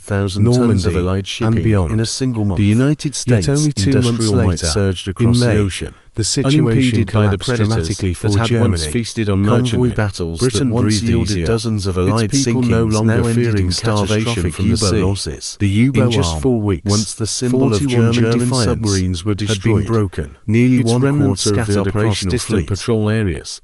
Those submarines would fight on until the war's end. Their decisive moment had passed forever. The Atlantic had consumed tens of thousands of lives, but its outcome was now certain. The turning tide had come not with a single battle, but with a relentless convergence of technology, strategy, and courage. 1943 was the year the hunters became the hunted, and from that year onward, the ocean belonged to the Allies. The Mediterranean Sea, though narrow and sunlit, became one of the deadliest arenas for submarine warfare in the Second World War. Its geography funneled shipping through confined waters where every route could be watched. Every convoy stalked. Axis submarines, particularly Italian boats and German U-boats, transferred to the region, preyed on Allied supply lines to North Africa. British submarines retaliated in kind, targeting Italian troop ships and supply convoys that sustained RML's Africa Corps. In these waters, battles were fought at close range, often within sight of land, with little room to maneuver or escape. Depth charges echoed across narrow straits, their shock waves bouncing between seabeds and surface, amplifying terror for crews below. For sailors, the Mediterranean became a cauldron, where every voyage risked annihilation from unseen predators. The air was hot, the seas deceptively calm, and beneath the waves, death lurked with ruthless persistence. Submarines turned the region into a battlefield of attrition, where victories were counted in cargoes delivered or denied, and in this confined sea, both sides bled heavily for survival. The British Royal Navy's submarines operating from bases in Malta and Alexandria carried the burden of strangling Axis logistics.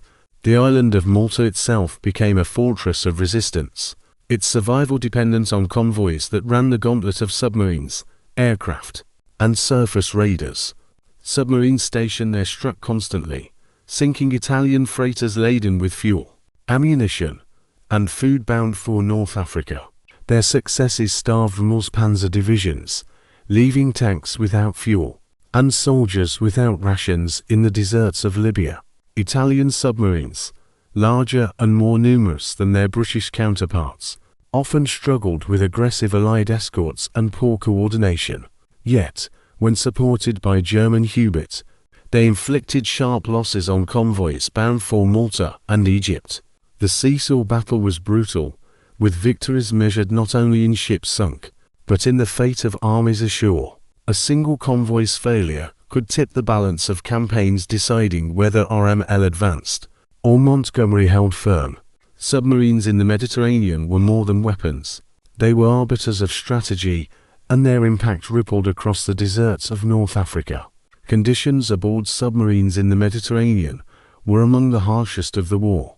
Unlike the cool storm-tossed Atlantic, these waters baked crews in suffocating heat, with temperatures inside the hull often reaching unbearable extremes. Men worked shirtless, sweat dripping onto steel decks, while condensation soaked bunks and equipment alike. Food spoiled quickly, air grew foul, and tempers frayed under constant bombardment from escorts above. Patrols were short in distance but long in endurance, as submarines hid 4 days in shallow waters. To avoid depth charges, survivors spoke of the claustrophobia, the unending pressure, and the fear of never escaping a shallow grave beneath warm seas.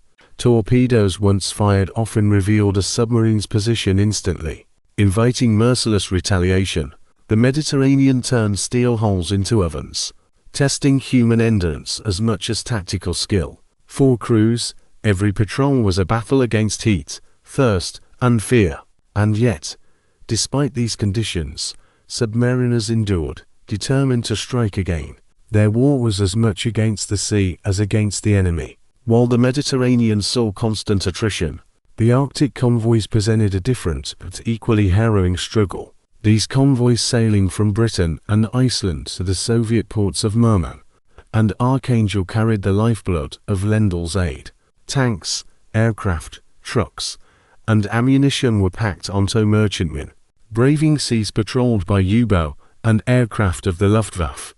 The journey took ships through the Norwegian Sea and the Barents Sea, where storms lashed decks with ice and temperatures plunged to lethal lows. Crews hacked ice from hulls and rigging to keep ships from capsizing. Under the weight of frozen spray, U-boat lay in wait among fjords and pack ice, surfacing at night to unleash torpedoes into columns of vulnerable freighters. The convoys faced attack not only from submarines but from German surface raiders like the Tirpitz and Scharnhorst. Every voyage to Russia was a gamble with losses sometimes catastrophic. Yet the supplies they carried were vital for the Red Army. In these frozen seas, the silent killers of the deep thrived and the bravery of those who sailed the convoys became legend. One of the most infamous episodes was Convoy PQ-17 in July 1942, a disaster born of fear and miscalculation. Ordered to scatter after intelligence warned of a sortie by the battleship Tirpitz, the convoy lost its protective cohesion. U-boat and Luftwaffe aircraft descended upon the unprotected ships, sinking 24 out of 35 merchantmen. Survivors drifted 4 days in freezing seas, clinging to rafts as comrades slipped silently beneath the waves. The catastrophe shook Allied confidence, raising questions about leadership and strategy in Arctic waters. Yet lessons were learned and subsequent convoys sailed with stronger escort protection and tighter coordination. Hubert still prowled relentlessly, but the balance shifted as escorts grew in strength and air patrols extended their reach. Convoy after convoy delivered supplies that kept Soviet factories running and armies equipped for offensives. Despite losses, the Arctic route endured, a testament to Allied determination and sacrifice. And the role of submarines in this theater ensured every voyage carried mortal risk. German U-boat in Arctic waters faced their own brutal challenges, often as dangerous as those endured by their prey. The cold pierced steel hulls, freezing condensation into sheets of ice and numbing men's hands as they worked. Batteries drained faster in the frigid conditions, forcing more frequent surfacing and increasing exposure to air patrols. Torpedo maintenance became a nightmare in freezing seas, with weapons sometimes failing to function. After hours exposed to sub-zero temperatures, crews wrapped themselves in layers of wool, yet still shivered uncontrollably as drafts crept through every seam. The northern seas offered no mercy. Storms scattered patrol lines, and ice floes threatened to crush hulls like toys. Yet Donat sent his boats north, determined to sever the flow of Allied supplies to Stalin's armies. The men who sailed these missions spoke of fear not only of death, but of cold itself, an enemy more relentless than depth charges. Many boats never returned, swallowed by storms or destroyed in icy silence. The Arctic tested submariners to their absolute limits, and many paid with their lives. For Allied sailors on the Arctic convoys, survival demanded both endurance and courage beyond measure. Watchstanders froze at their posts, eyes watering in icy winds, scanning horizons blurred by snow and sleet. When torpedoes struck, the freezing water gave men only minutes to live, their cries silenced by numbing seas. Yet they sailed again and again, driven by duty and the knowledge that their cargo was vital for Soviet resistance. Escorts fought ferociously, dropping depth charges into waters thick with ice, while braving attacks from aircraft and submarines alike. Survivors described decks coated in frozen blood, where the dead lay stiff in the cold until they could be buried at sea. Despite this, convoys pressed on, each success strengthening the bond between allies fighting on opposite ends of Europe. The Arctic convoys became a symbol of sacrifice, remembered long after the war as one of its harshest campaigns. For submariners and sailors alike, the frozen sea was an enemy as implacable as the Germans, and their endurance defined the theater. The Mediterranean and Arctic campaigns revealed the extremes of submarine warfare, from the sweltering heat of narrow seas to the frozen hell of northern oceans. In both, submarines shaped the course of the wider war by striking at the arteries of supply. Merchantmen became targets not just of torpedoes, but of strategy itself, their survival determining whether armies advanced or collapsed. The sacrifices of crews, Axis, and Allied alike were measured not in tonnage sunk, but in the fates of entire campaigns. Malta's survival owed as much to British submarines as to its anti-aircraft guns. The Soviet Union's ability to hold the line in 1942 depended on convoys that slipped past U-boat and raiders in frozen seas. Submarines in these theaters did more than kill ships. They shaped the destiny of continents. The Mediterranean and Arctic were unforgiving battlegrounds, where steel met sea in struggles of endurance and courage. And in those waters, the silent war claimed its heaviest toll. At the outbreak of the Pacific War, the Imperial Japanese Navy commanded one of the most advanced and diverse submarine fleets in the world. Their boats ranged from small coastal craft to massive ocean-going giants, some capable of launching aircraft from watertight hangars.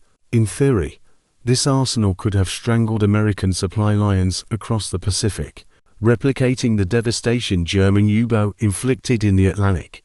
But Japanese naval doctrine was built not on commerce raiding, but on the pursuit of decisive fleet engagements. Submarines were trained to shadow enemy warships, reporting positions, and striking in support of carrier task forces. This vision reflected Japan's strategic obsession with recreating a modern-day Tsushima, a single battle that would destroy America's navy in one stroke. As a result, Japan neglected the merchant fleet, leaving it vulnerable even as theirs depended on vast networks of shipping. This doctrinal flaw would their submarine campaign before it ever began, and it would cost them the war of endurance they were never prepared to fight. Japanese submarines themselves were engineering marvels, reflecting ambition as much as practicality. The I-class boats, some over 350 feet long, carried immense fuel reserves and could patrol across entire oceans. Several were equipped with hangars for floatplanes, enabling reconnaissance flights that scouted enemy anchorages and coastlines. One such mission flew over Pearl Harbor in 1942, photographing damage weeks after the attack and proving the concept's potential. Other boats were designed as cargo carriers intended to resupply distant garrisons cut off by Allied advances. The most ambitious of all were the I-400 class submarines, the largest of the war, designed to launch bombers capable of striking the US mainland. These giants embodied Japan's fascination with bold technological leaps, even when strategy offered no clear role for them. Crews endured long patrols across the Pacific, facing the same hardships as their American counterparts, but with less reward. Their missions reflected brilliance in design, but failure in doctrine, and the gap between technology and strategy grew wider with every passing year. Early in the war, Japanese submarines achieved successes that hinted at what might have been. In the opening months, they struck American warships with deadly accuracy, sinking the aircraft carrier Wasp and damaging others. They operated off Australia's coast, attacking shipping near Sydney, and even penetrated the Indian Ocean, sinking British and Dutch vessels. Their range allowed them to patrol far from home, and their commanders demonstrated skill in both navigation and attack.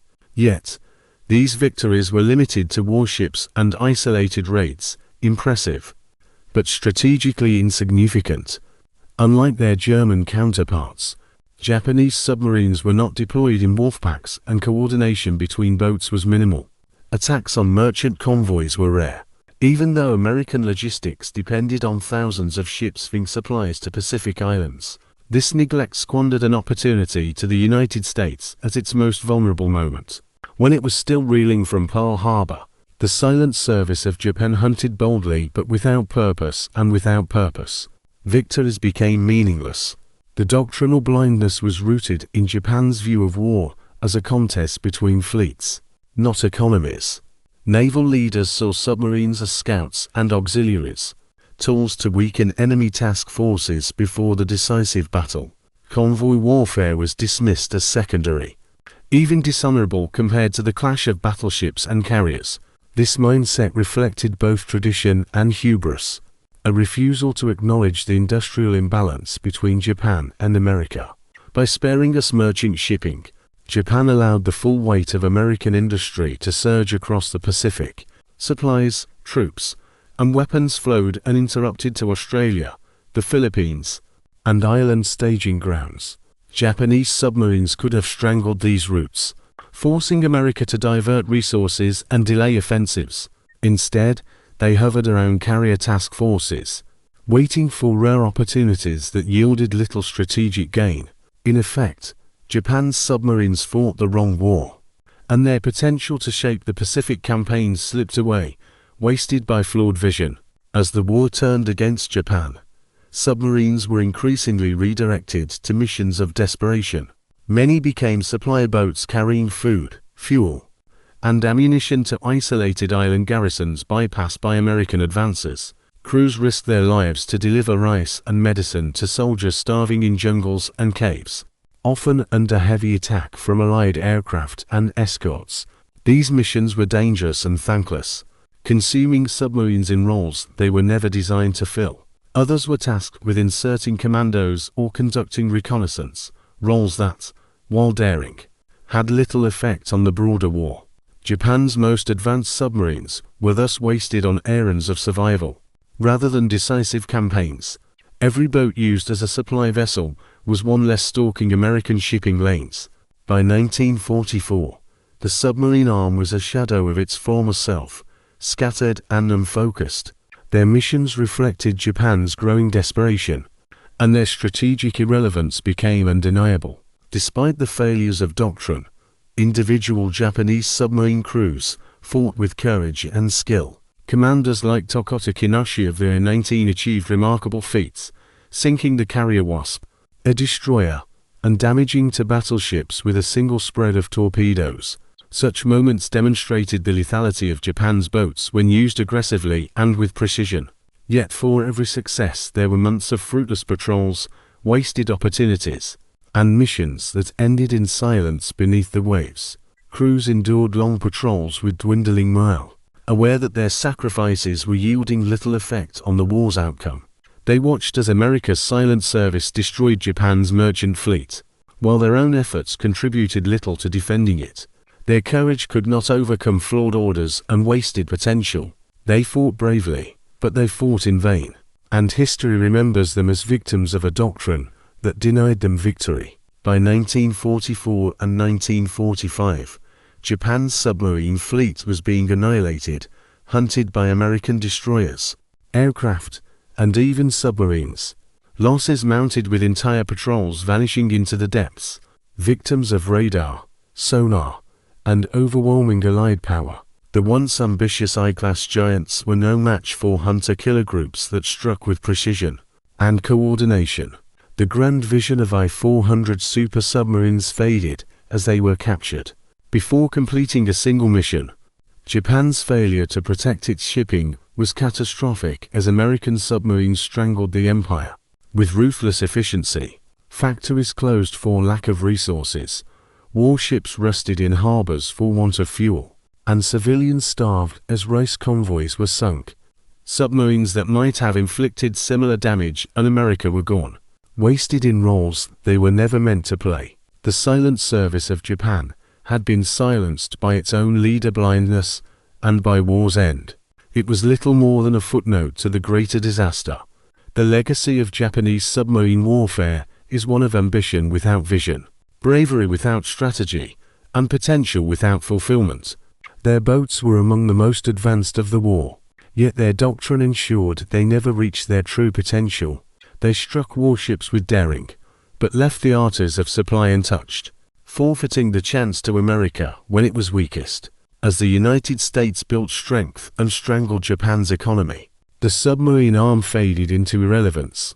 Crews paid with their lives for a strategy that could never succeed.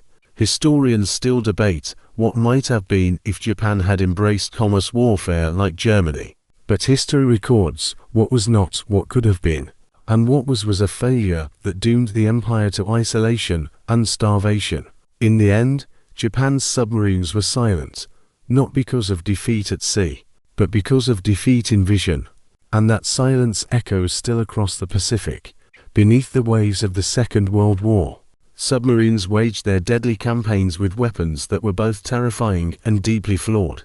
Chief among these tools was the torpedo, a self-propelled missile designed to slip unseen through water and explode against the hulls of ships.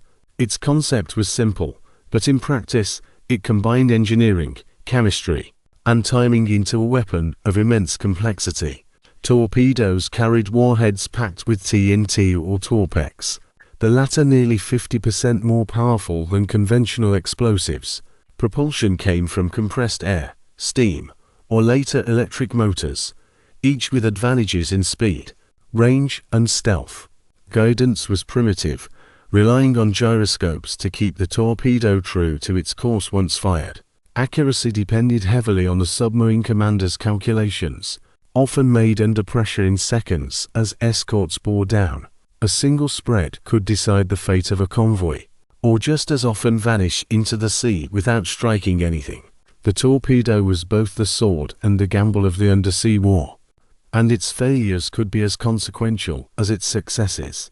For the United States, the torpedo war began in disaster, hampered by one of the most infamous technical failures of the conflict. The Mark 114 torpedo, the standard weapon of American submarines, was plagued by a trifecta of fatal flaws. Depth control mechanisms sent torpedoes running far deeper than set, causing them to pass harmlessly under targets. Magnetic detonators intended to explode beneath a ship's keel for maximum damage misfired in unpredictable ways. Contact exploders meant to detonate on impact often failed when striking at certain angles. Submariners risked their lives stalking convoys only to watch torpedoes bounce off hulls or explode prematurely. Reports flooded back to the Bureau of Ordnance, but officials dismissed them, blaming poor firing solutions and inexperienced commanders. It took nearly 2 years of bitter combat before exhaustive field tests exposed the truth. By then, countless opportunities had been squandered, and many lives lost for want of reliable weapons. The Mark 114's failures nearly crippled America's silent service, and only persistence and ingenuity redeemed it. German Hubert, by contrast, began the war with weapons that were feared for their reliability and lethality. The standard G7 electric torpedo was virtually weightless, leaving no telltale trail of bubbles on the surface. This made it deadly in night attacks when merchant sailors saw only explosions and flames without warning. Its drawback was limited range and slower speed, but its stealth outweighed those disadvantaged in wolfpack tactics. Germany also employed the G7, a steam-powered torpedo, faster and longer ranged, but marked by a visible wake that betrayed its path.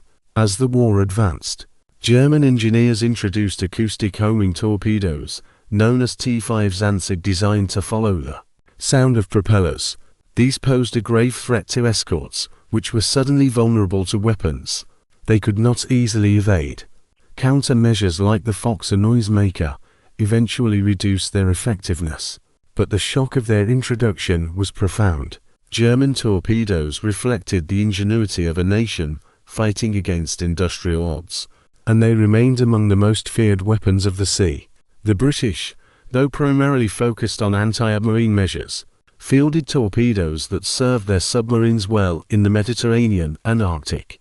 Their standard 21-in torpedoes were rugged and reliable, capable of sinking Italian convoys and even warships under daring commanders. British submarines often relied on stealthy approaches in confined waters, where a single successful strike could change the balance of a campaign. Mines became a weapon of choice, laid covertly by submarines in harbors and shipping lanes. These mines, triggered by contact or magnetic influence, turned entire stretches of water into invisible minefields of death. Italian and German vessels found themselves trapped or destroyed without ever seeing their attacker. In the cold waters of the Arctic, torpedoes often struggled with freezing conditions, but British crews adapted with ingenuity. The reliability of their weapons made every patrol more decisive. Even if numbers were limited compared to their German and American counterparts, British submarines did not always enjoy numerical superiority, but their weapons ensured their strikes counted when opportunity came. Japan brought innovation to the undersea war, though like its doctrine, its weapons often reflected ambition more than utility.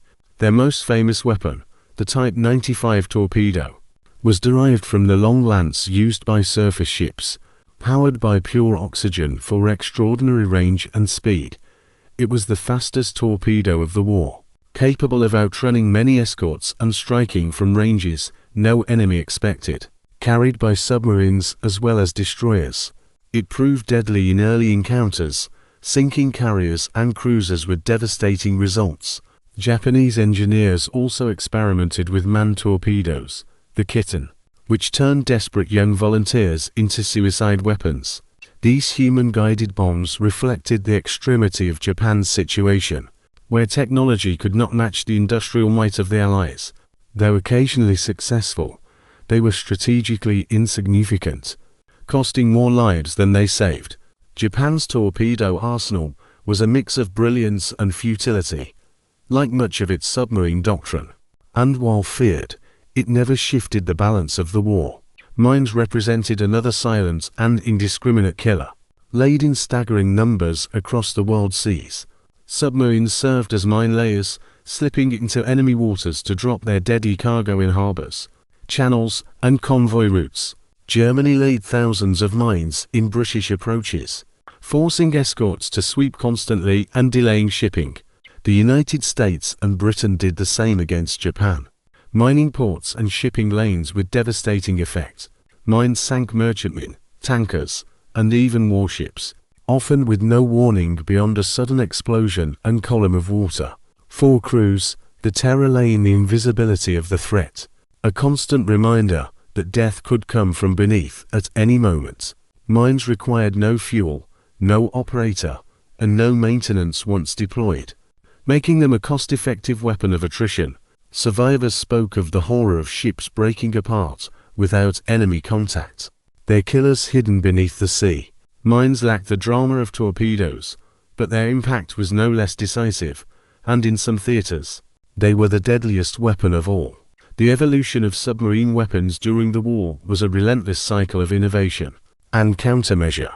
Acoustic torpedoes gave way to noisemaker decoys, while magnetic mines inspired dinging techniques to neutralize their triggers. Each new weapon sparked a response, forcing adversaries into constant adaptation. Submariners had to master not only tactics, but the quirks of their own flawed armaments, calculating risks as carefully as firing solutions. Many commanders grew superstitious, distrusting their weapons as much as their enemies, and relying on experience to compensate for sailors on the receiving end. The sound of a torpedo's approach, or the rumor of mines, struck terror into every voyage. Weapons of the deep were psychological as well as physical, shaping morale as much as strategy. The undersea war became a duel of wits, science, and endurance, fought with machines that were both ingenious and imperfect, and it left no certainty except that death could strike at any time.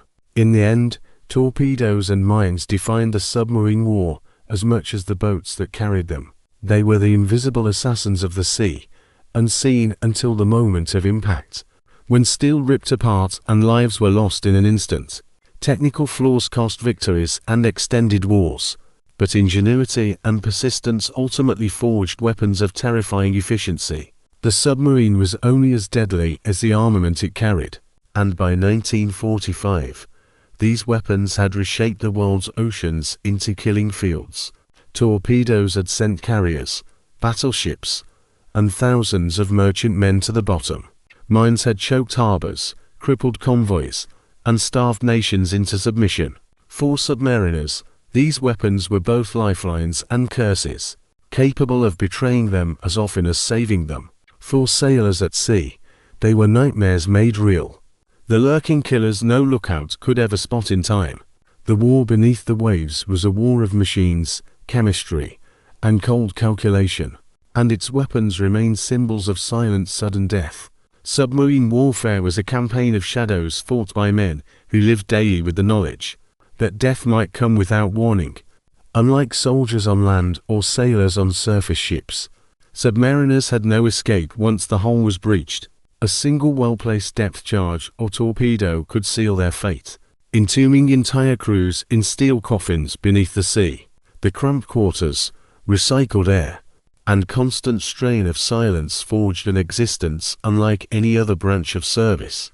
Men joked grimly that submariners wore their graves on their backs, carrying their tombs wherever they went. The human cost of this silent service was staggering, with losses proportionally higher than almost any other unit in the war. German U-boat crews suffered the worst, with over 70% of their men never returning home. American submariners, though ultimately successful, also endured the highest casualty rate of any US branch, nearly 1 in 5 lost. Britain, Japan, and the Soviet Union paid similar tolls, their boats vanishing without trace in every ocean. For the men who volunteered, the sea was both battlefield and executioner, and few escaped its grip unscathed. The greatest terror of the submarine war came not from torpedoes launched, but from depth charges falling from above. Escorts, alerted by sonar or chance sightings, unleashed patterns of explosives designed to encircle and crush their prey. The explosions reverberated through the water, slamming into hulls with concussive force that rattled every bolt and seam. Inside, men were thrown from bunks, gauges shattered, and lights flickered as pipes ruptured, and water sprayed across compartments. The sound was described as a metallic hammer beating against the skull, unrelenting and suffocating in its violence. Crews sat in silence, unable to fight back, enduring the bombardment with clenched fists and whispered prayers. Every ping of sonar was a countdown to another detonation, another test of steel and nerves. Survivors often spoke of time slowing. Each second stretched into eternity as they waited for the next blast. Some submariners lost their sanity under these conditions, the strain too much for fragile minds. Others emerged hardened, carrying scars that never healed, and for many, the silence that followed was permanent. Life inside a submarine was already a trial of endurance, even without enemy action. Air grew thick with carbon dioxide, stale with sweat, fuel oil, and cooking smells, suffocating men in a constant haze. Water was rationed, leaving sailors unwashed for weeks, their skin caked with grime and salt. Bunks were shared in shifts, a system called hot bunking, where one man's rest began as another's duty ended. Privacy was non-existent, conversations whispered in narrow passageways that reek of diesel and humanity. Heat suffocated crews in the tropics, while in Arctic patrols the cold froze condensation into sheets of ice on bulkheads. Rats sometimes stowed away with provisions, gnawing at the meager supplies, while men looked on with bitter humor.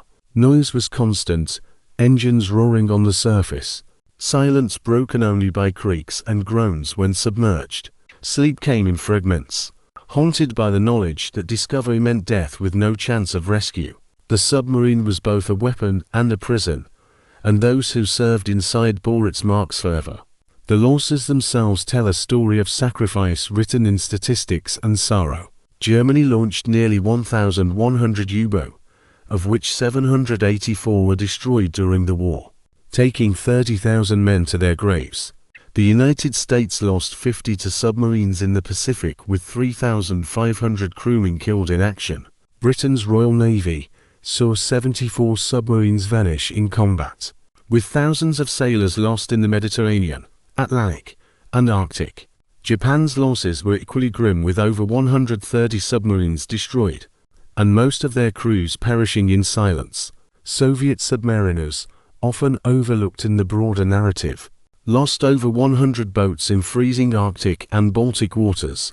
Each sunken submarine represented not just a vessel, but an entire community of men, families, and stories extinguished in an instant. Letters home stopped without explanation, their senders buried forever beneath the sea. Families often waited months before official confirmation arrived, clinging to hope long after reality had claimed their loved ones. The ocean was merciless in keeping its secrets, and it became the largest graveyard of the war. Psychological strain gnawed at submarine crews as relentlessly as the enemy above. Days submerged without surfacing created a suffocating sense of timelessness, where men lost track of day and night. The constant knowledge that one mistake could mean annihilation weighed heavily on commanders, whose decisions carried the lives of dozens. Submariners learned to suppress fear, turning terror into routines, checking gauges, loading torpedoes, scanning periscopes, as if repetition could ward off death. Yet nightmares were common and breakdowns inevitable, with some men collapsing under the pressure of endless patrols. Anxiety manifested in physical ways, with ulcers, tremors, and insomnia spreading through crews like contagion. The silence between depth charge runs was almost worse than the explosions, as men listened for the telltale pings of sonar and imagined death creeping closer. Every creak of the hull at depth reminded them they lived in a fragile shell, inches away from crushing pressure.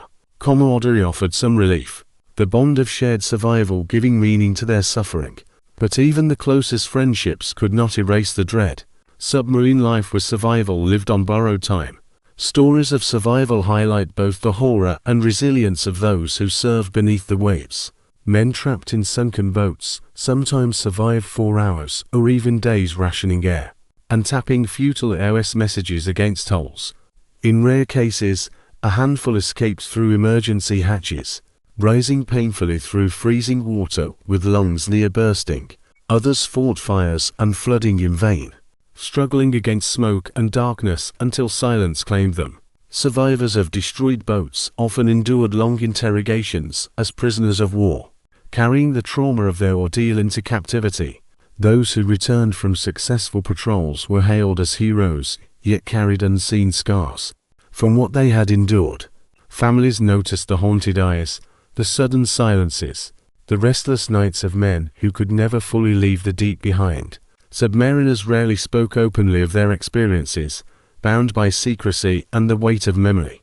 Their courage was measured not only in victories, but in endurance. They survived what few could imagine, and their stories remain etched in silence.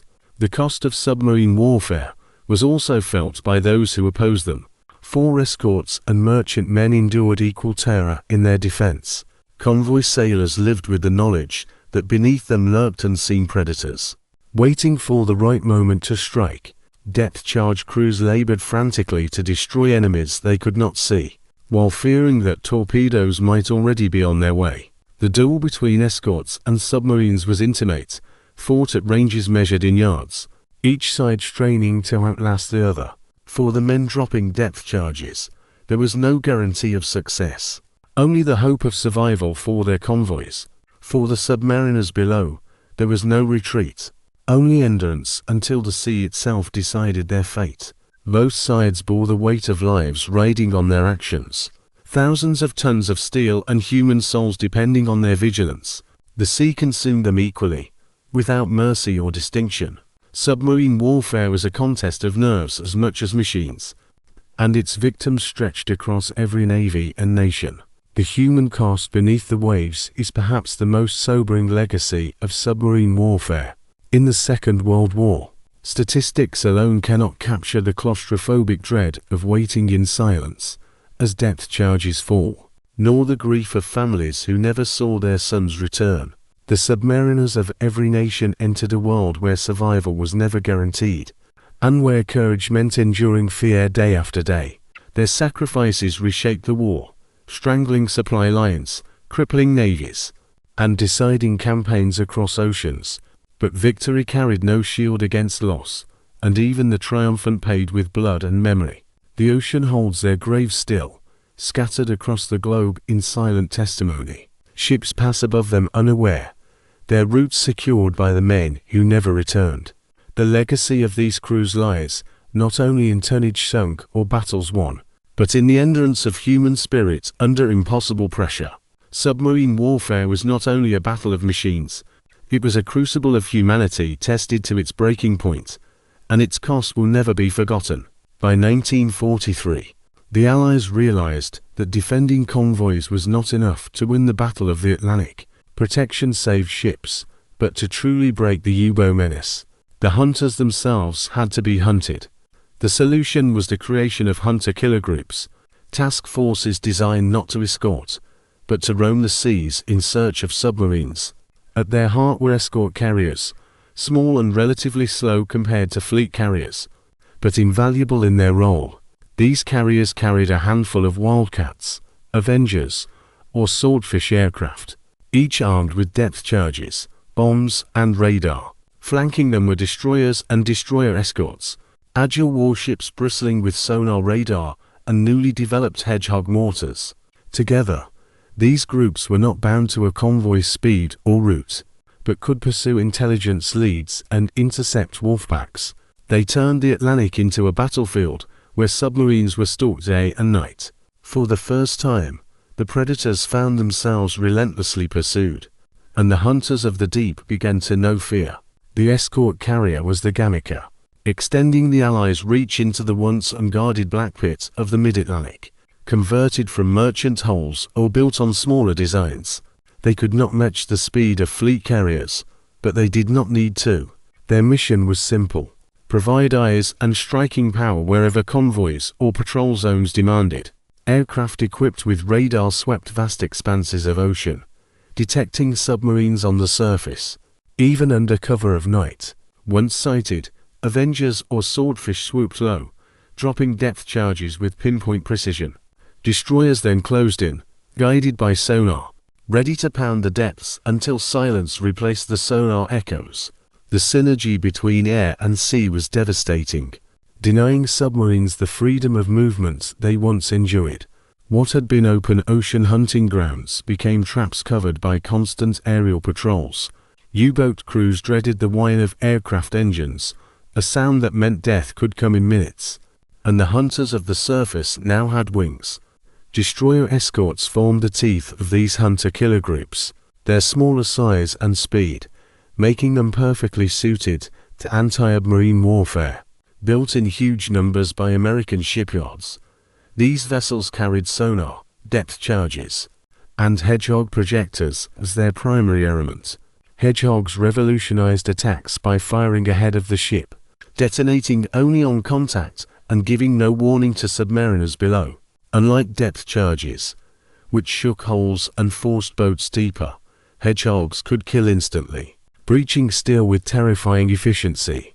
Destroyer crews honed their skills in coordinated attacks, circling a sonar contact and pounding it with relentless barges. Long chases sometimes lasted hours, forcing submarines to drain their batteries until they had no choice but to surface or die. When submarines broke the surface, destroyer gunners opened fire, cutting down conning towers with streams of shells. Many of these duels ended with submariners abandoning ship into oil-slicked seas, their ordeal over, but their war lost. The destroyers had become executioners of the deep, and their precision turned the tide of the campaign. The hunter-killer groups were directed by intelligence as much as instinct, relying heavily on ultra-decrypts from Bletchley Park. Enigma messages revealed wolfpack positions, patrol lines, and rendezvous points guiding carriers and destroyers toward their prey. RADO direction finding or HUF triangulated signals to pinpoint U-boat transmissions within miles. Air patrols then swept to target areas, forcing submarines to dive, where escorts were waiting with sonar to take over the chase. It was a symphony of coordination, combining technology, coding, and sheer persistence. The Germans never fully grasped how their movements were anticipated with such uncanny accuracy. Many commanders believed they faced chance encounters or invisible aerial scouts, never suspecting their own encrypted messages betrayed them. Hunter-killer groups thrived on this information, turning the vast ocean into a battlefield mapped in secret. For Allied crews, the satisfaction was immense, knowing each success was guided by hidden hands ashore. The war had become one of information as much as skill, and in this war, the Allies had the advantage. The results of these hunter-killer groups were dramatic, bleeding the U-boat arm dry at a pace it could not sustain. In 1943 alone, German submarines suffered losses at levels that even Donuts admitted were catastrophic. Groups centered around escort carriers like USS Bogue and USS Carr destroyed dozens of U-boats. In a matter of months, British hunter-killer groups operating from carriers like HMS Vindex and HMS Tracker did the same, sweeping the northern approaches to Britain. Some groups sank multiple U-boats in a single operation, ambushing wolf packs that never even sighted a convoy. German sailors described the shock of being hunted across days, never allowed to surface long enough to recharge. Losses became so severe that Donuts was forced to withdraw his boats temporarily from the North Atlantic, conceding defeat in a theater he had once dominated. Each sinking was another nail in the coffin of Germany's submarine war, and the hunter-killer groups delivered them relentlessly. For the crews of these Allied task forces, the work was relentless, exhausting, and often deadly. Aircraft crews flew long patrols over featureless seas, eyes straining for periscopes or wakes, nerves taut with expectation. Destroyer crews endured endless hours on sonar watches, listening for faint echoes that might mean life or death. Victories were celebrated, but always tempered by the knowledge that submarines could still strike back with torpedoes. Many hunter-killer ships were sunk themselves, victims of the very predators they hunted, proving the duel was never one-sided. Yet morale was high, driven by the knowledge that their actions saved thousands of merchant sailors. Survivors from torpedoed ships cheered when they saw escort carriers or destroyers. Knowing these hunters meant protection, as well as vengeance, crews grew fiercely bonded, united by the shared tension of life in the hunt. Success was measured not in tonnage, but in safety delivered, and every U-boat sunk was another convoy spared from annihilation. For the U-boat crews, the hunter-killer groups represented a nightmare that stripped them of initiative and hope. Patrols that once promised glory now carried overwhelming risk, with death lurking in every quadrant of the sea. Many boats were destroyed without ever sighting a convoy, hunted down in isolation by aircraft and escorts. Survivors spoke of the terror of constant pursuit, the sense that the ocean itself had turned against them. Stories spread of boats chased for days, depth charges rolling in patterns that never ceased, leaving crews broken before the final strike. The myth of the invincible U-boat collapsed, replaced by grim resignation as losses mounted. Even the most decorated commanders confessed despair, their skill useless against overwhelming Allied coordination. By 1944, the hunter-killer groups had broken the back of the U-boat fleet. The hunters had become the hunted, and the silent war beneath the waves was tilting inexorably toward Allied victory. The creation of hunter-killer groups was the culmination of years of adaptation, turning the tide of the longest battle of the war. They represented the fusion of intelligence, technology, and industrial power, wielded with ruthless precision against Germany's undersea arm. Escort carriers gave wings to convoys, destroyers gave teeth to the pursuit, and Ultra gave the Allies foresight their enemy lacked. Together, they transformed the Atlantic from a graveyard of merchantmen into a killing ground for U-boat. The hunter-killer groups were not glamorous, but they were decisive, quietly ensuring that supplies reached Britain, Russia, and the invasion forces that would liberate Europe.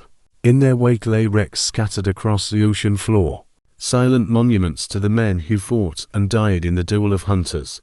The struggle was brutal, but it ensured the Atlantic lifeline was never severed again. The silent killers of the sea had met their match, and the balance of power beneath the waves had been permanently reversed. In January 1942, scarcely a month after Pearl Harbor, Germany unleashed one of the most audacious submarine campaigns of the war. known as Operation Parkinol or Drumbeat. It sent U-boat directly to the American coast to exploit an unprepared and overconfident enemy. Admiral Carl Donitz believed the United States was unready for war at sea, and his instincts were correct. Coastal defenses were minimal, convoys non-existent, and shipping lanes ran close to shorelines illuminated by city lights. To U-boat commanders, the American seaboard seemed like a stage set for slaughter.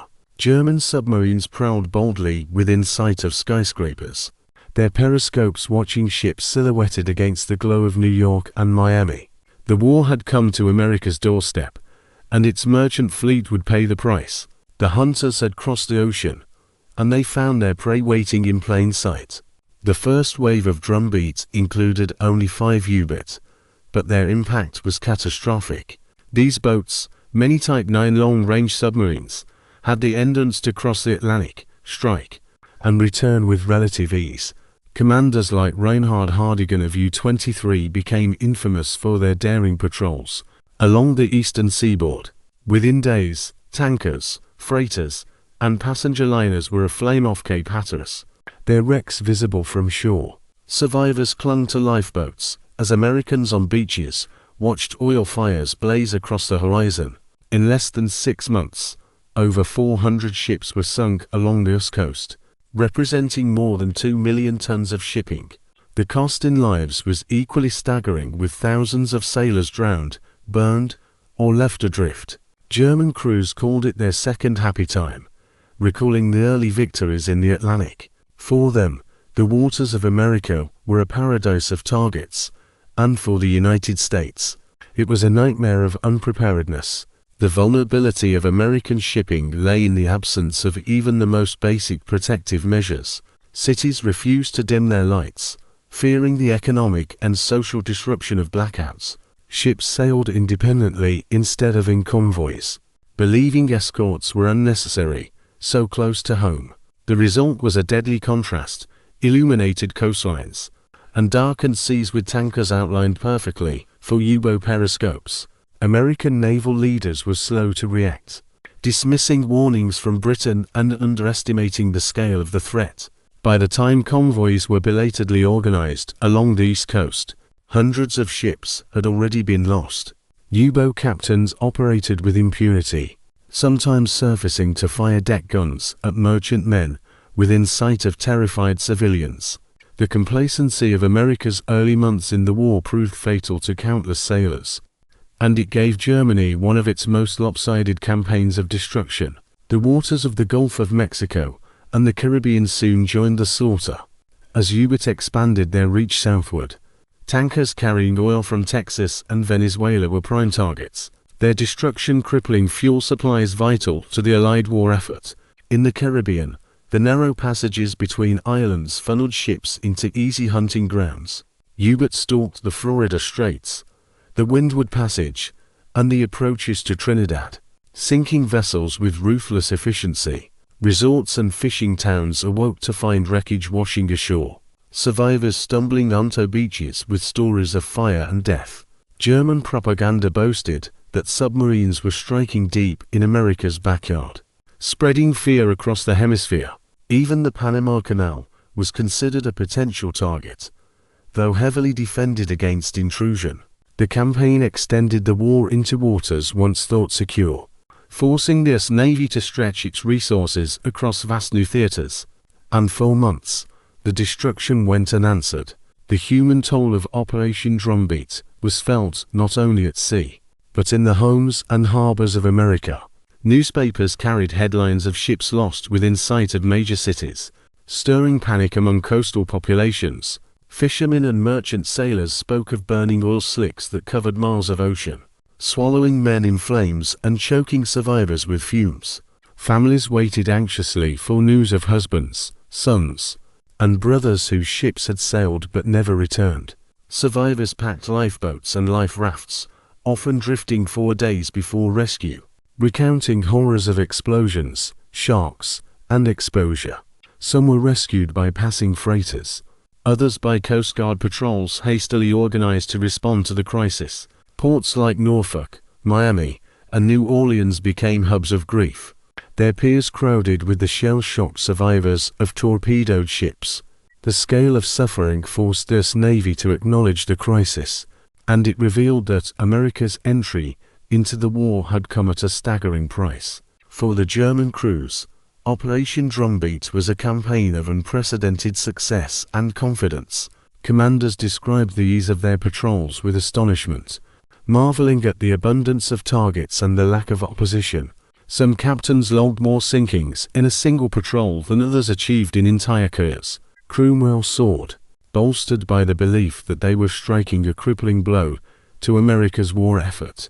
Decorations and promotions followed as Dennett celebrated their triumphs and pressed for more boats to join the campaign. Yet, even as they reveled in success, the risks of overconfidence loomed. American patrol aircraft began extending their range, while destroyers and corvettes arrived from Britain to bolster defenses. The tide of destruction could not last forever, and the hunters who had once ruled and challenged would soon find the seas turning against them. By mid-1942, the United States finally responded with measures that closed the window of German advantage. Convoy systems were implemented along the East Coast, grouping merchantmen under the protection of escorts. Coastal blackouts dimmed the cities, denying U-boats the easy silhouettes they had once exploited. Aircraft patrols expanded with blimps, Catalinas, and Navy bombers scouring shipping lanes for signs of periscopes or wakes. Sonar-equipped destroyers hunted the submarines more aggressively, forcing them to dive and draining their endurance. The introduction of hunter-killer groups in American waters brought the lessons of the Atlantic home. Losses of merchant ships began to decline, while U-boat casualties steadily rose. The second happy time was ending, its window of devastation closing as swiftly as it had opened. For the Germans, the campaign had been lucrative but temporary, and for America, it was a bitter lesson bought with blood. The legacy of Operation Drumbeat is one of both devastation and awakening. In 6 months, Germany had inflicted losses that shocked the world, sinking more tonnage off America's coast than in any comparable period of the war. The campaign revealed the vulnerability of even the most powerful nation, when unprepared for modern submarine warfare. Yet, it also galvanized the United States into action, accelerating the development of convoys, escorts, and coastal defenses.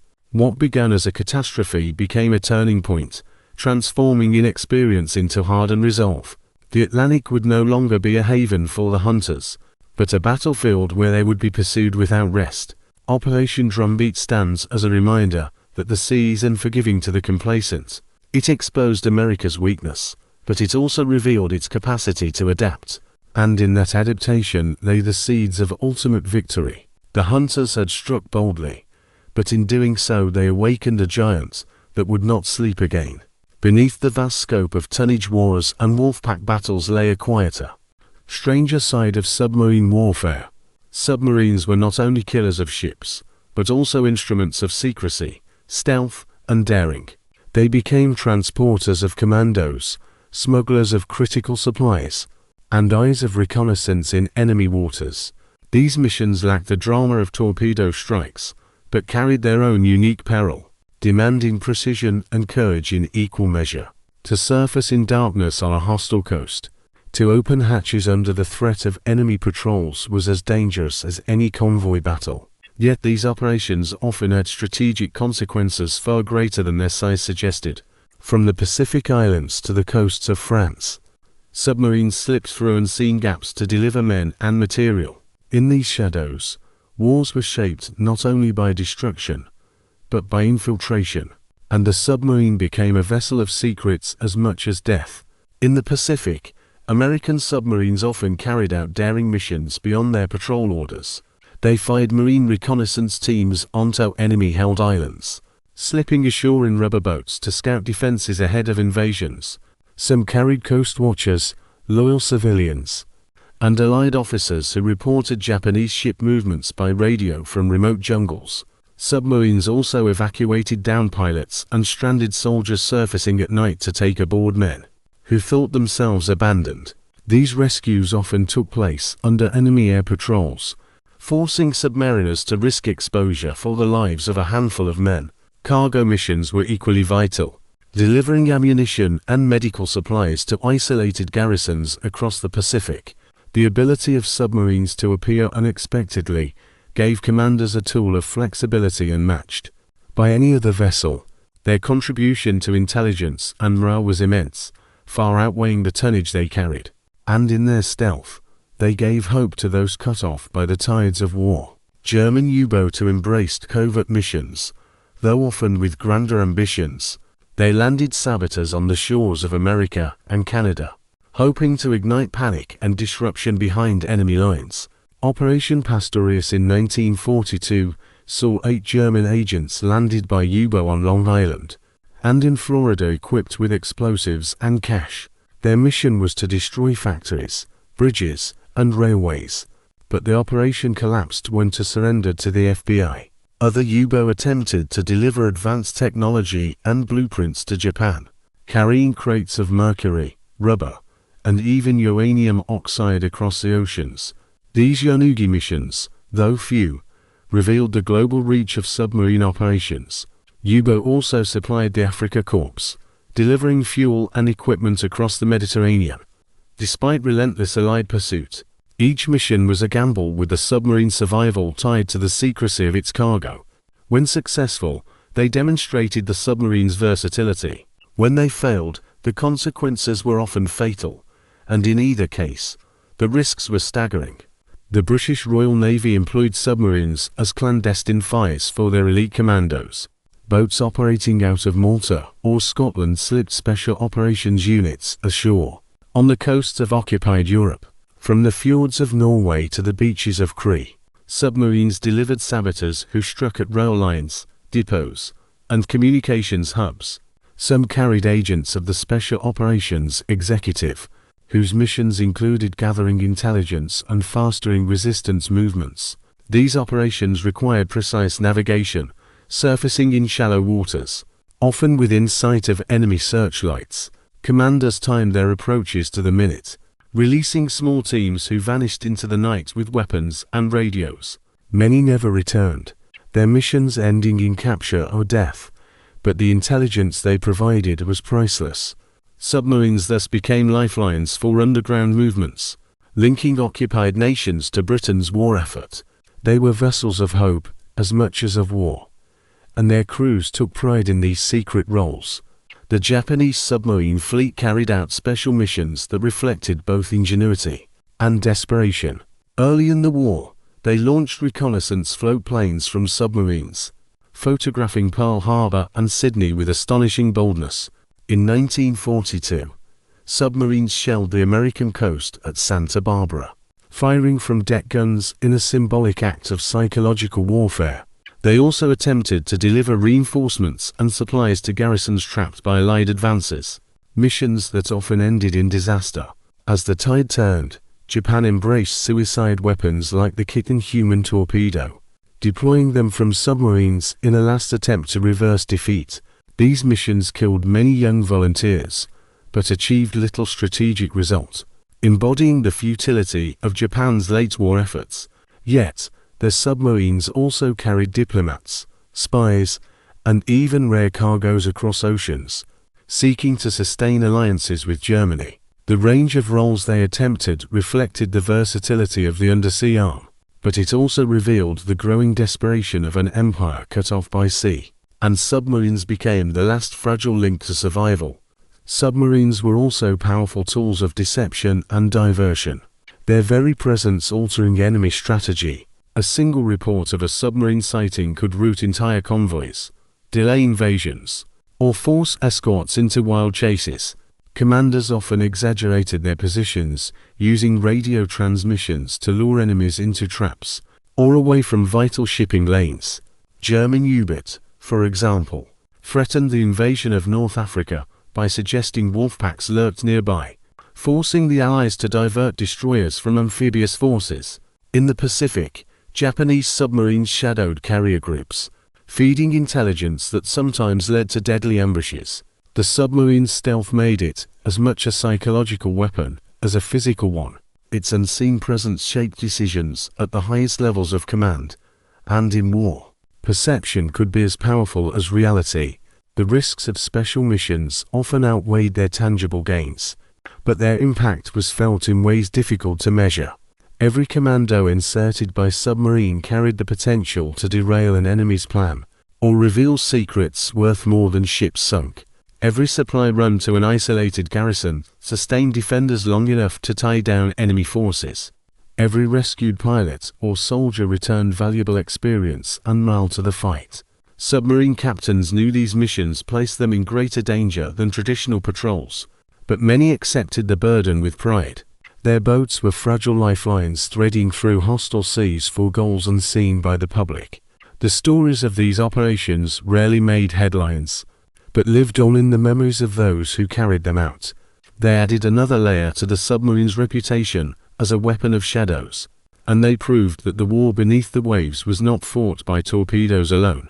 In the grand narrative of submarine warfare, special missions were often overlooked, overshadowed by the tonnage battles of the Atlantic and Pacific. Yet, they represented the versatility and unpredictability of undersea warfare, where a single boat could deliver death, supplies, or secrets with equal efficiency. Submarines extended the reach of nations into enemy harbors, beaches, and coastlines, carrying with them men and cargoes that could change the course of campaigns. They embodied the clandestine nature of total war, where stealth and secrecy were as vital as firepower. For the men who undertook these missions, the risks were enormous, but so too was the sense of purpose.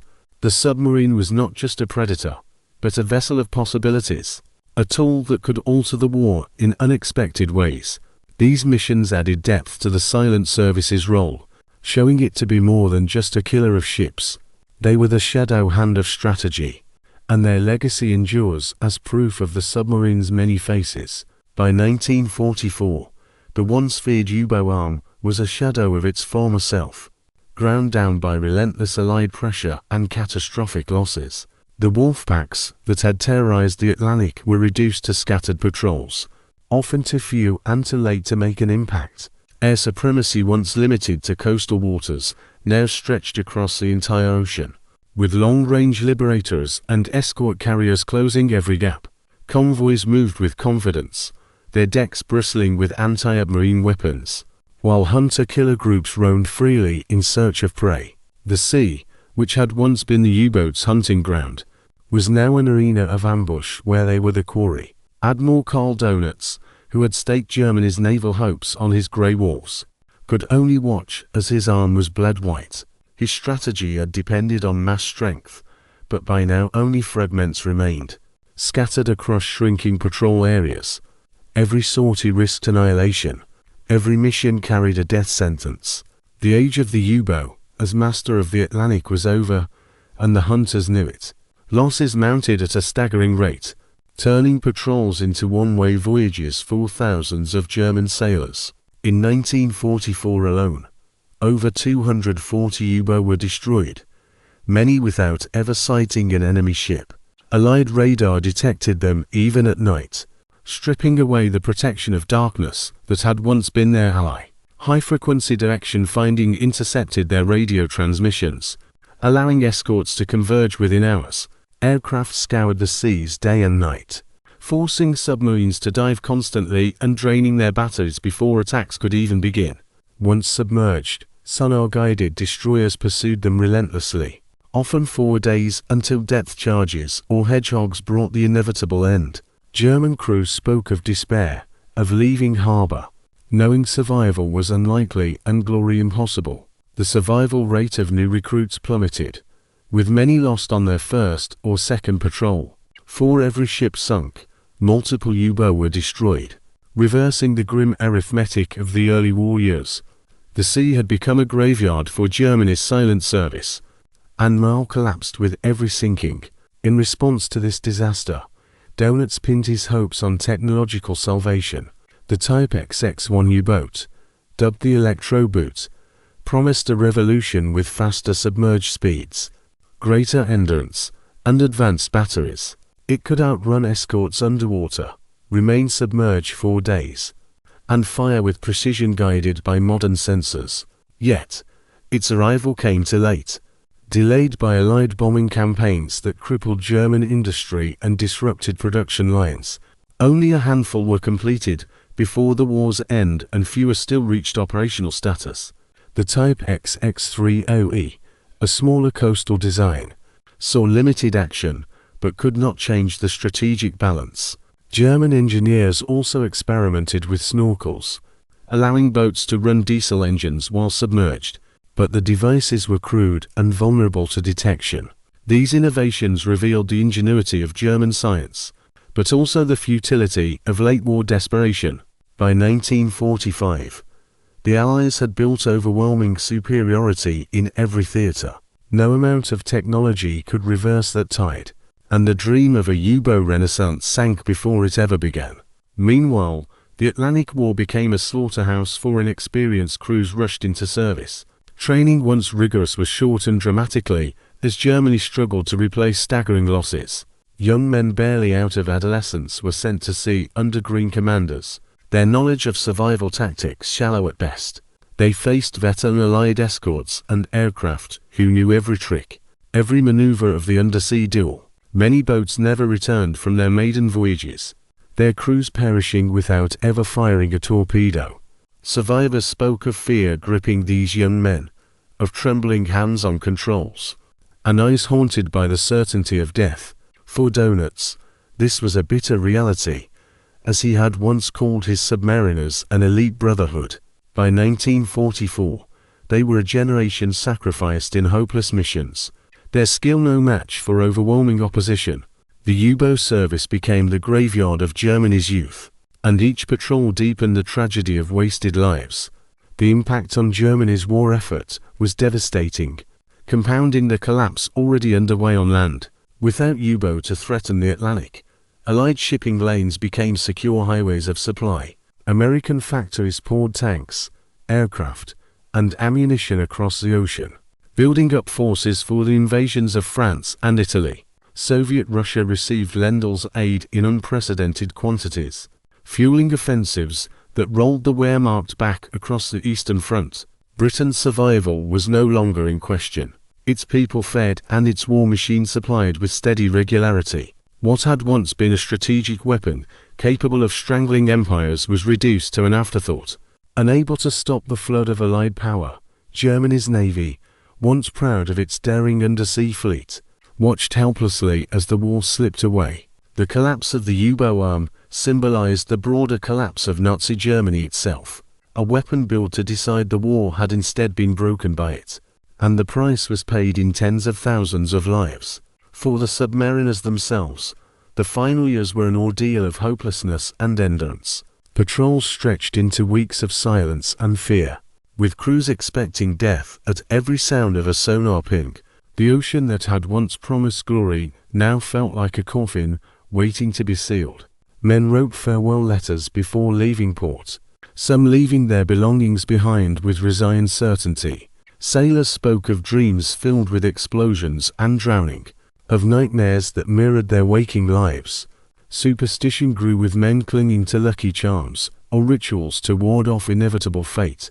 When boats were lost, their absence was often unremarked in Germany's censored newspapers, their crews erased without ceremony. Families waited in vain for letters that would never come, their silence as final as the ocean's embrace.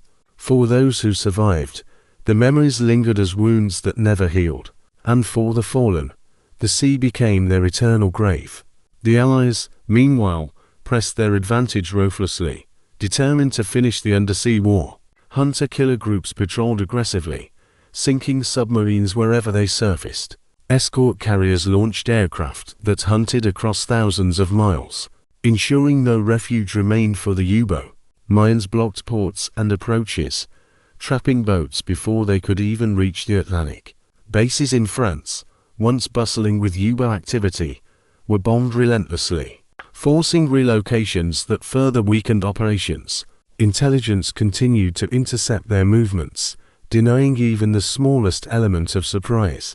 By the spring of 1945, the U-boat fleet was effectively destroyed, with dozens surrendering at sea As Germany collapsed, some captains scuttled their boats rather than hand them to the enemy, sending them to the depths with crews or without.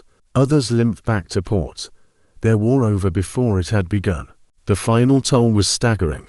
Of the 40,000 men who served in the WWII, more than 30,000 never returned. No other branch of service endured such a fate, and no other campaign ended with such finality. The collapse of the WWII was more than a military defeat. It was the end of an era.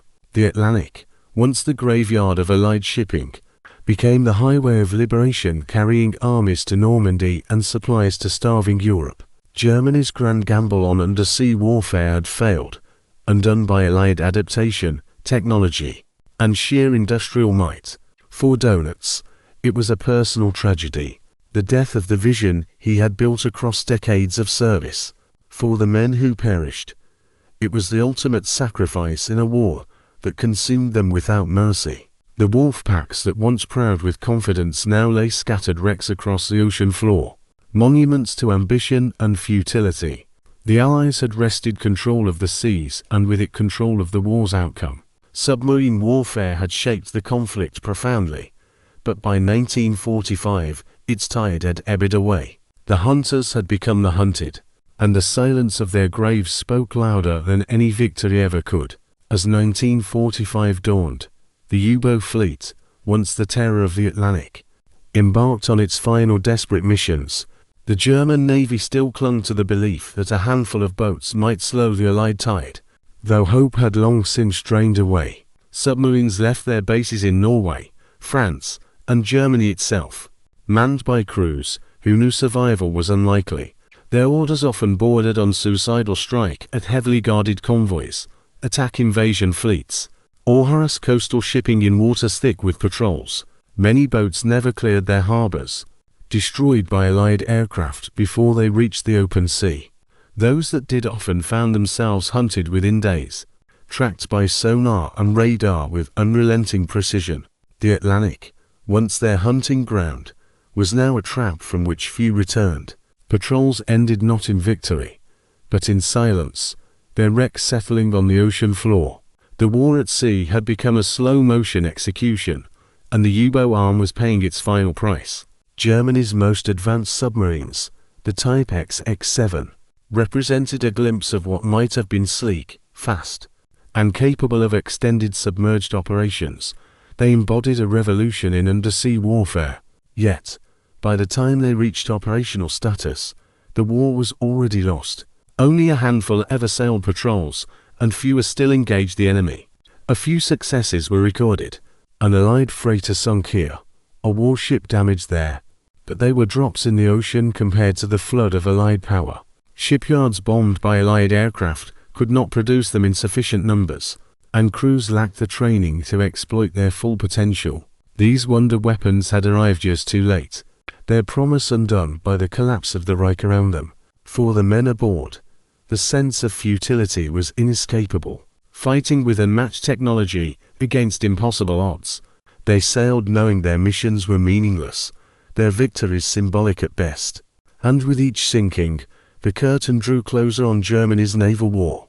As the Allies advanced across Europe, new bases became targets of relentless bombing. The once impregnable pens in France and Germany shook under the weight of thousands of tons of explosives. Submarines trapped inside their fortified shelters were reduced to twisted wrecks, unable to escape or fight back. Crews stood helpless as their boats were buried under rubble or shattered in dry dock, before ever leaving port. In Norway, where the last remnants of the fleet sheltered, preparations were made for desperate final missions into the North Atlantic. Yet even there, Allied air patrols and mines awaited them, sealing exits with deadly efficiency. The bases that had once launched wolf packs by the dozen were now cemeteries of steel, lined with unfinished hulls and broken dreams. For the men who watched from shore, it was a bitter end to a service once filled with pride.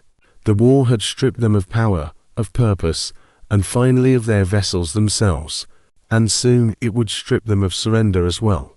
The Japanese submarine fleet endured a parallel decline, equally marked by futility and sacrifice. once a formidable arm of the Imperial Navy, it was reduced by 1945 to a desperate force of dwindling boats and desperate missions. Japanese submarines were increasingly tasked with suicide operations, launching kit and human torpedoes against Allied ships. Volunteers climbed into the cramped warheads, steering themselves to certain death for little gain. Other submarines were used for supply runs, attempting to bring food and ammunition to starving island garrisons already doomed to surrender. Losses mounted as American destroyers and aircraft hardened by years of experience destroyed these boats with clinical precision. By war's end, Japan had lost more than 130 submarines with crews swallowed by the Pacific in hopeless missions. The Empire's undersea force, once boasting giants like the I-400 class, lay broken and scattered. Their legacy was one of innovation wasted on flawed strategy, and their final voyages became epitaphs of desperation. In the Atlantic, the Allies prepared for the end by tightening their grip on the collapsing U-boat fleet. When Germany surrendered in May 1945, over 150 submarines were still at sea, many unaware of the war's conclusion. Messages went out ordering them to surface, hoist black flags, and surrender to the nearest Allied ships. Some obeyed, rising out of the depths to hand over their boats and crews without resistance. Others chose defiance, scuttling their vessels rather than allow them to be captured. Explosions and plumes of oil marked their ends as crews abandoned ship into lifeboats, their duty fulfilled in destruction rather than surrender. In a few tragic cases, Allied warships continued to attack, unaware that peace had already been declared. The ocean became a strange place in those final days, half battlefield and half ceasefire, as submarines emerged like ghosts from the deep. Their war was over, but their fates remained as diverse as the men who commanded them. The Allies quickly realized the captured U-boat represented both danger and opportunity. Dozens were seized intact, their technology scrutinized by British, American, and Soviet engineers. The revolutionary designs of the Type X-1 inspired a new generation of submarines, shaping Cold War fleets on both sides of the Iron Curtain. Yet, the majority of surrendered U-boats were deemed too dangerous to remain afloat. In Operation Deadlight, more than 100 were towed into the North Atlantic and deliberately sunk. Depth charges, naval gunfire, and explosive charges consigned them to the depths, erasing the last remnants of Germany's once feared fleet. For Allied sailors, it was both a cleansing of the seas and a practical disposal of unwanted weapons. For German crews, it was a final indignity, watching their boats destroyed, not in battle, but in bureaucratic efficiency. The Atlantic became their grave, once more, and the U-boat arm passed into history with silence. For the men who survived, surrender was both a relief and a humiliation. Prisoners of war were marched into camps, stripped of their commands, and treated as relics of a lost cause.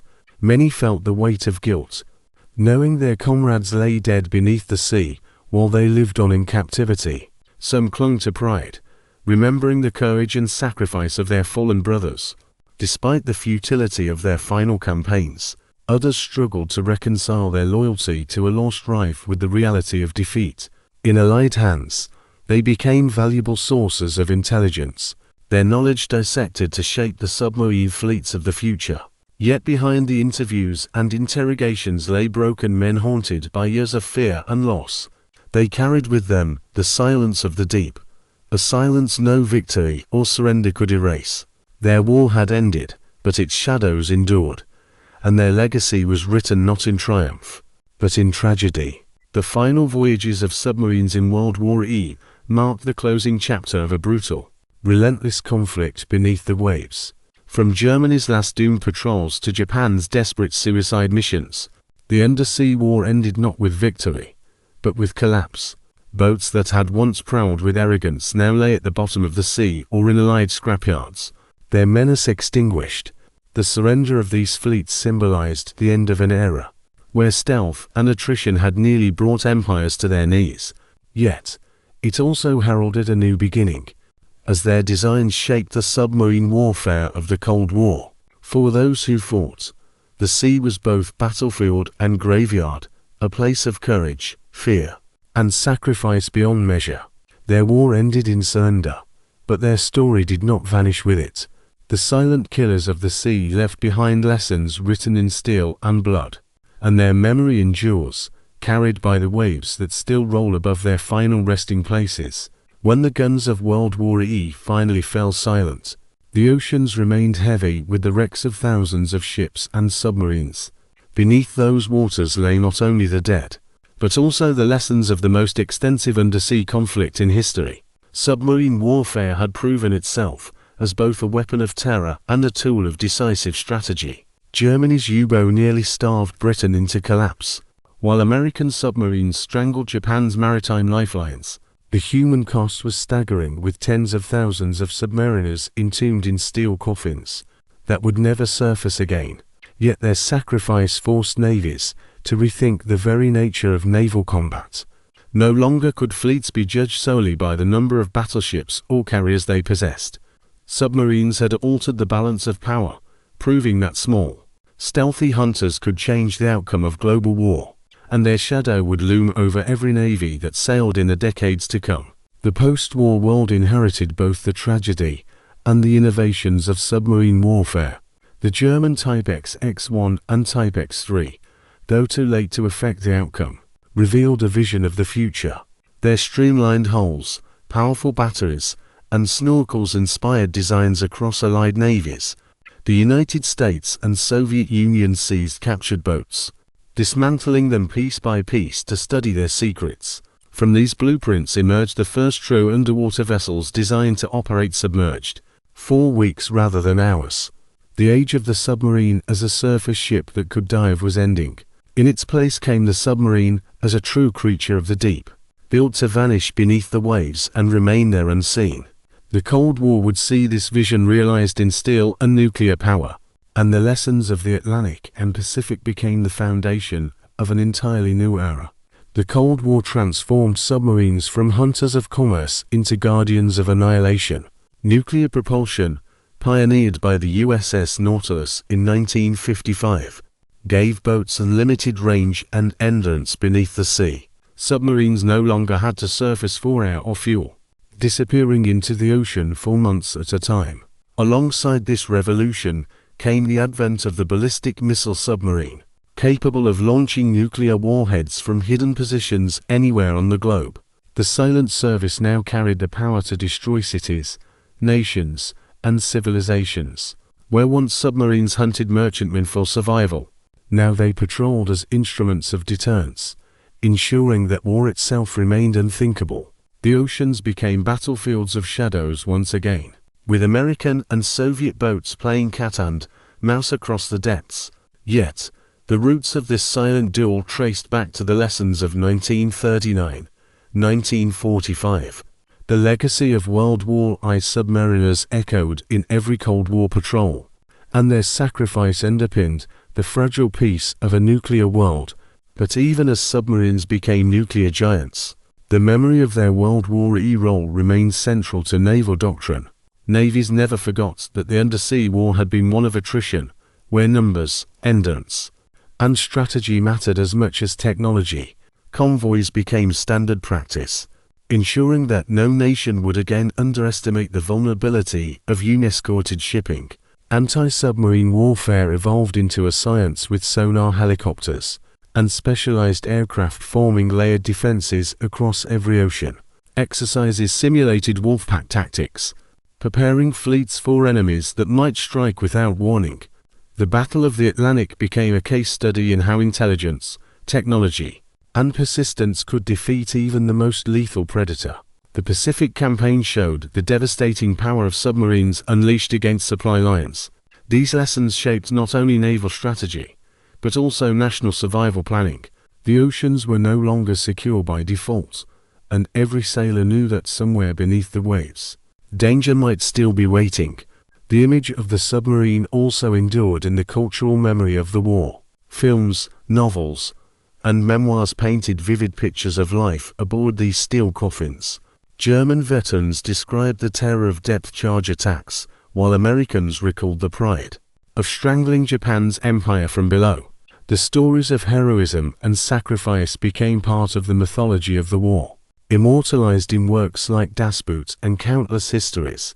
Yet beneath the drama lay the reality of unimaginable loss, with submariners carrying the highest casualty rates of any branch. Their bravery was remembered in silence rather than parades, in memorials etched with names few civilians recognized to the world. The submarine became a symbol of endurance, stealth, and sacrifice. It was the vessel of shadows, the killer unseen until it struck, and its image endured long after the warships of the surface had been scrapped. For the families of those who served, the legacy was personal, etched in grief as much as pride. Wives and children waited for sailors who never returned, their boats vanishing without trace into the deep. Letters stopped abruptly. Photographs became final memories, and silence became the cruelest answer of all. In Germany, in Britain, in America, and in Japan, generations grew up with fathers and brothers buried beneath the sea. Monuments rose in coastal towns, their inscriptions lists of the lost, but the true graves lay scattered across oceans. Survivors carried their memories quietly, rarely speaking of the horrors they endured, haunted by the faces of comrades who never surfaced. The legacy of submarine warfare was not only technological or strategic, it was deeply human. It was the price of endurance in a war fought in silence, and it remains carved into the hearts of those left behind. In the decades after 1945, the oceans became both the stage of Cold War rivalry and the grave of wartime submariners. Allied and Axis wrecks lay side by side, silent testimonies to courage and futility alike. Divers exploring them today find frozen moments of history. Boots by bunks, plates still stacked, gauges forever frozen at the last desperate depth. These relics remind us that the sea never releases its dead, but keeps them as witnesses to the struggles of men. For historians, these wrecks are archives of technology and bravery. For families, they are cemeteries that cannot be visited, sanctified by salt and silence. The ocean holds the memory of the undersea war with relentless permanence, and in its depths lies the legacy of sacrifice that defined it. The story of submarine warfare in World War II is thus more than a chronicle of ships sunk and tonnage lost. It is the tale of men who ventured into darkness, who lived in silence, and who fought wars few would ever see. It reshaped strategy, transformed technology, and revealed the immense cost of unseen conflict.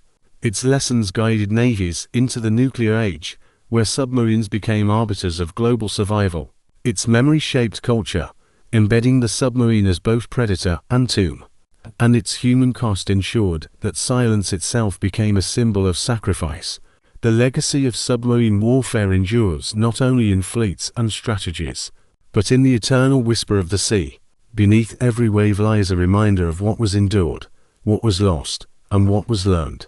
The silent killers of the Second World War shaped the world that followed, and their echoes remain, carried further in the depths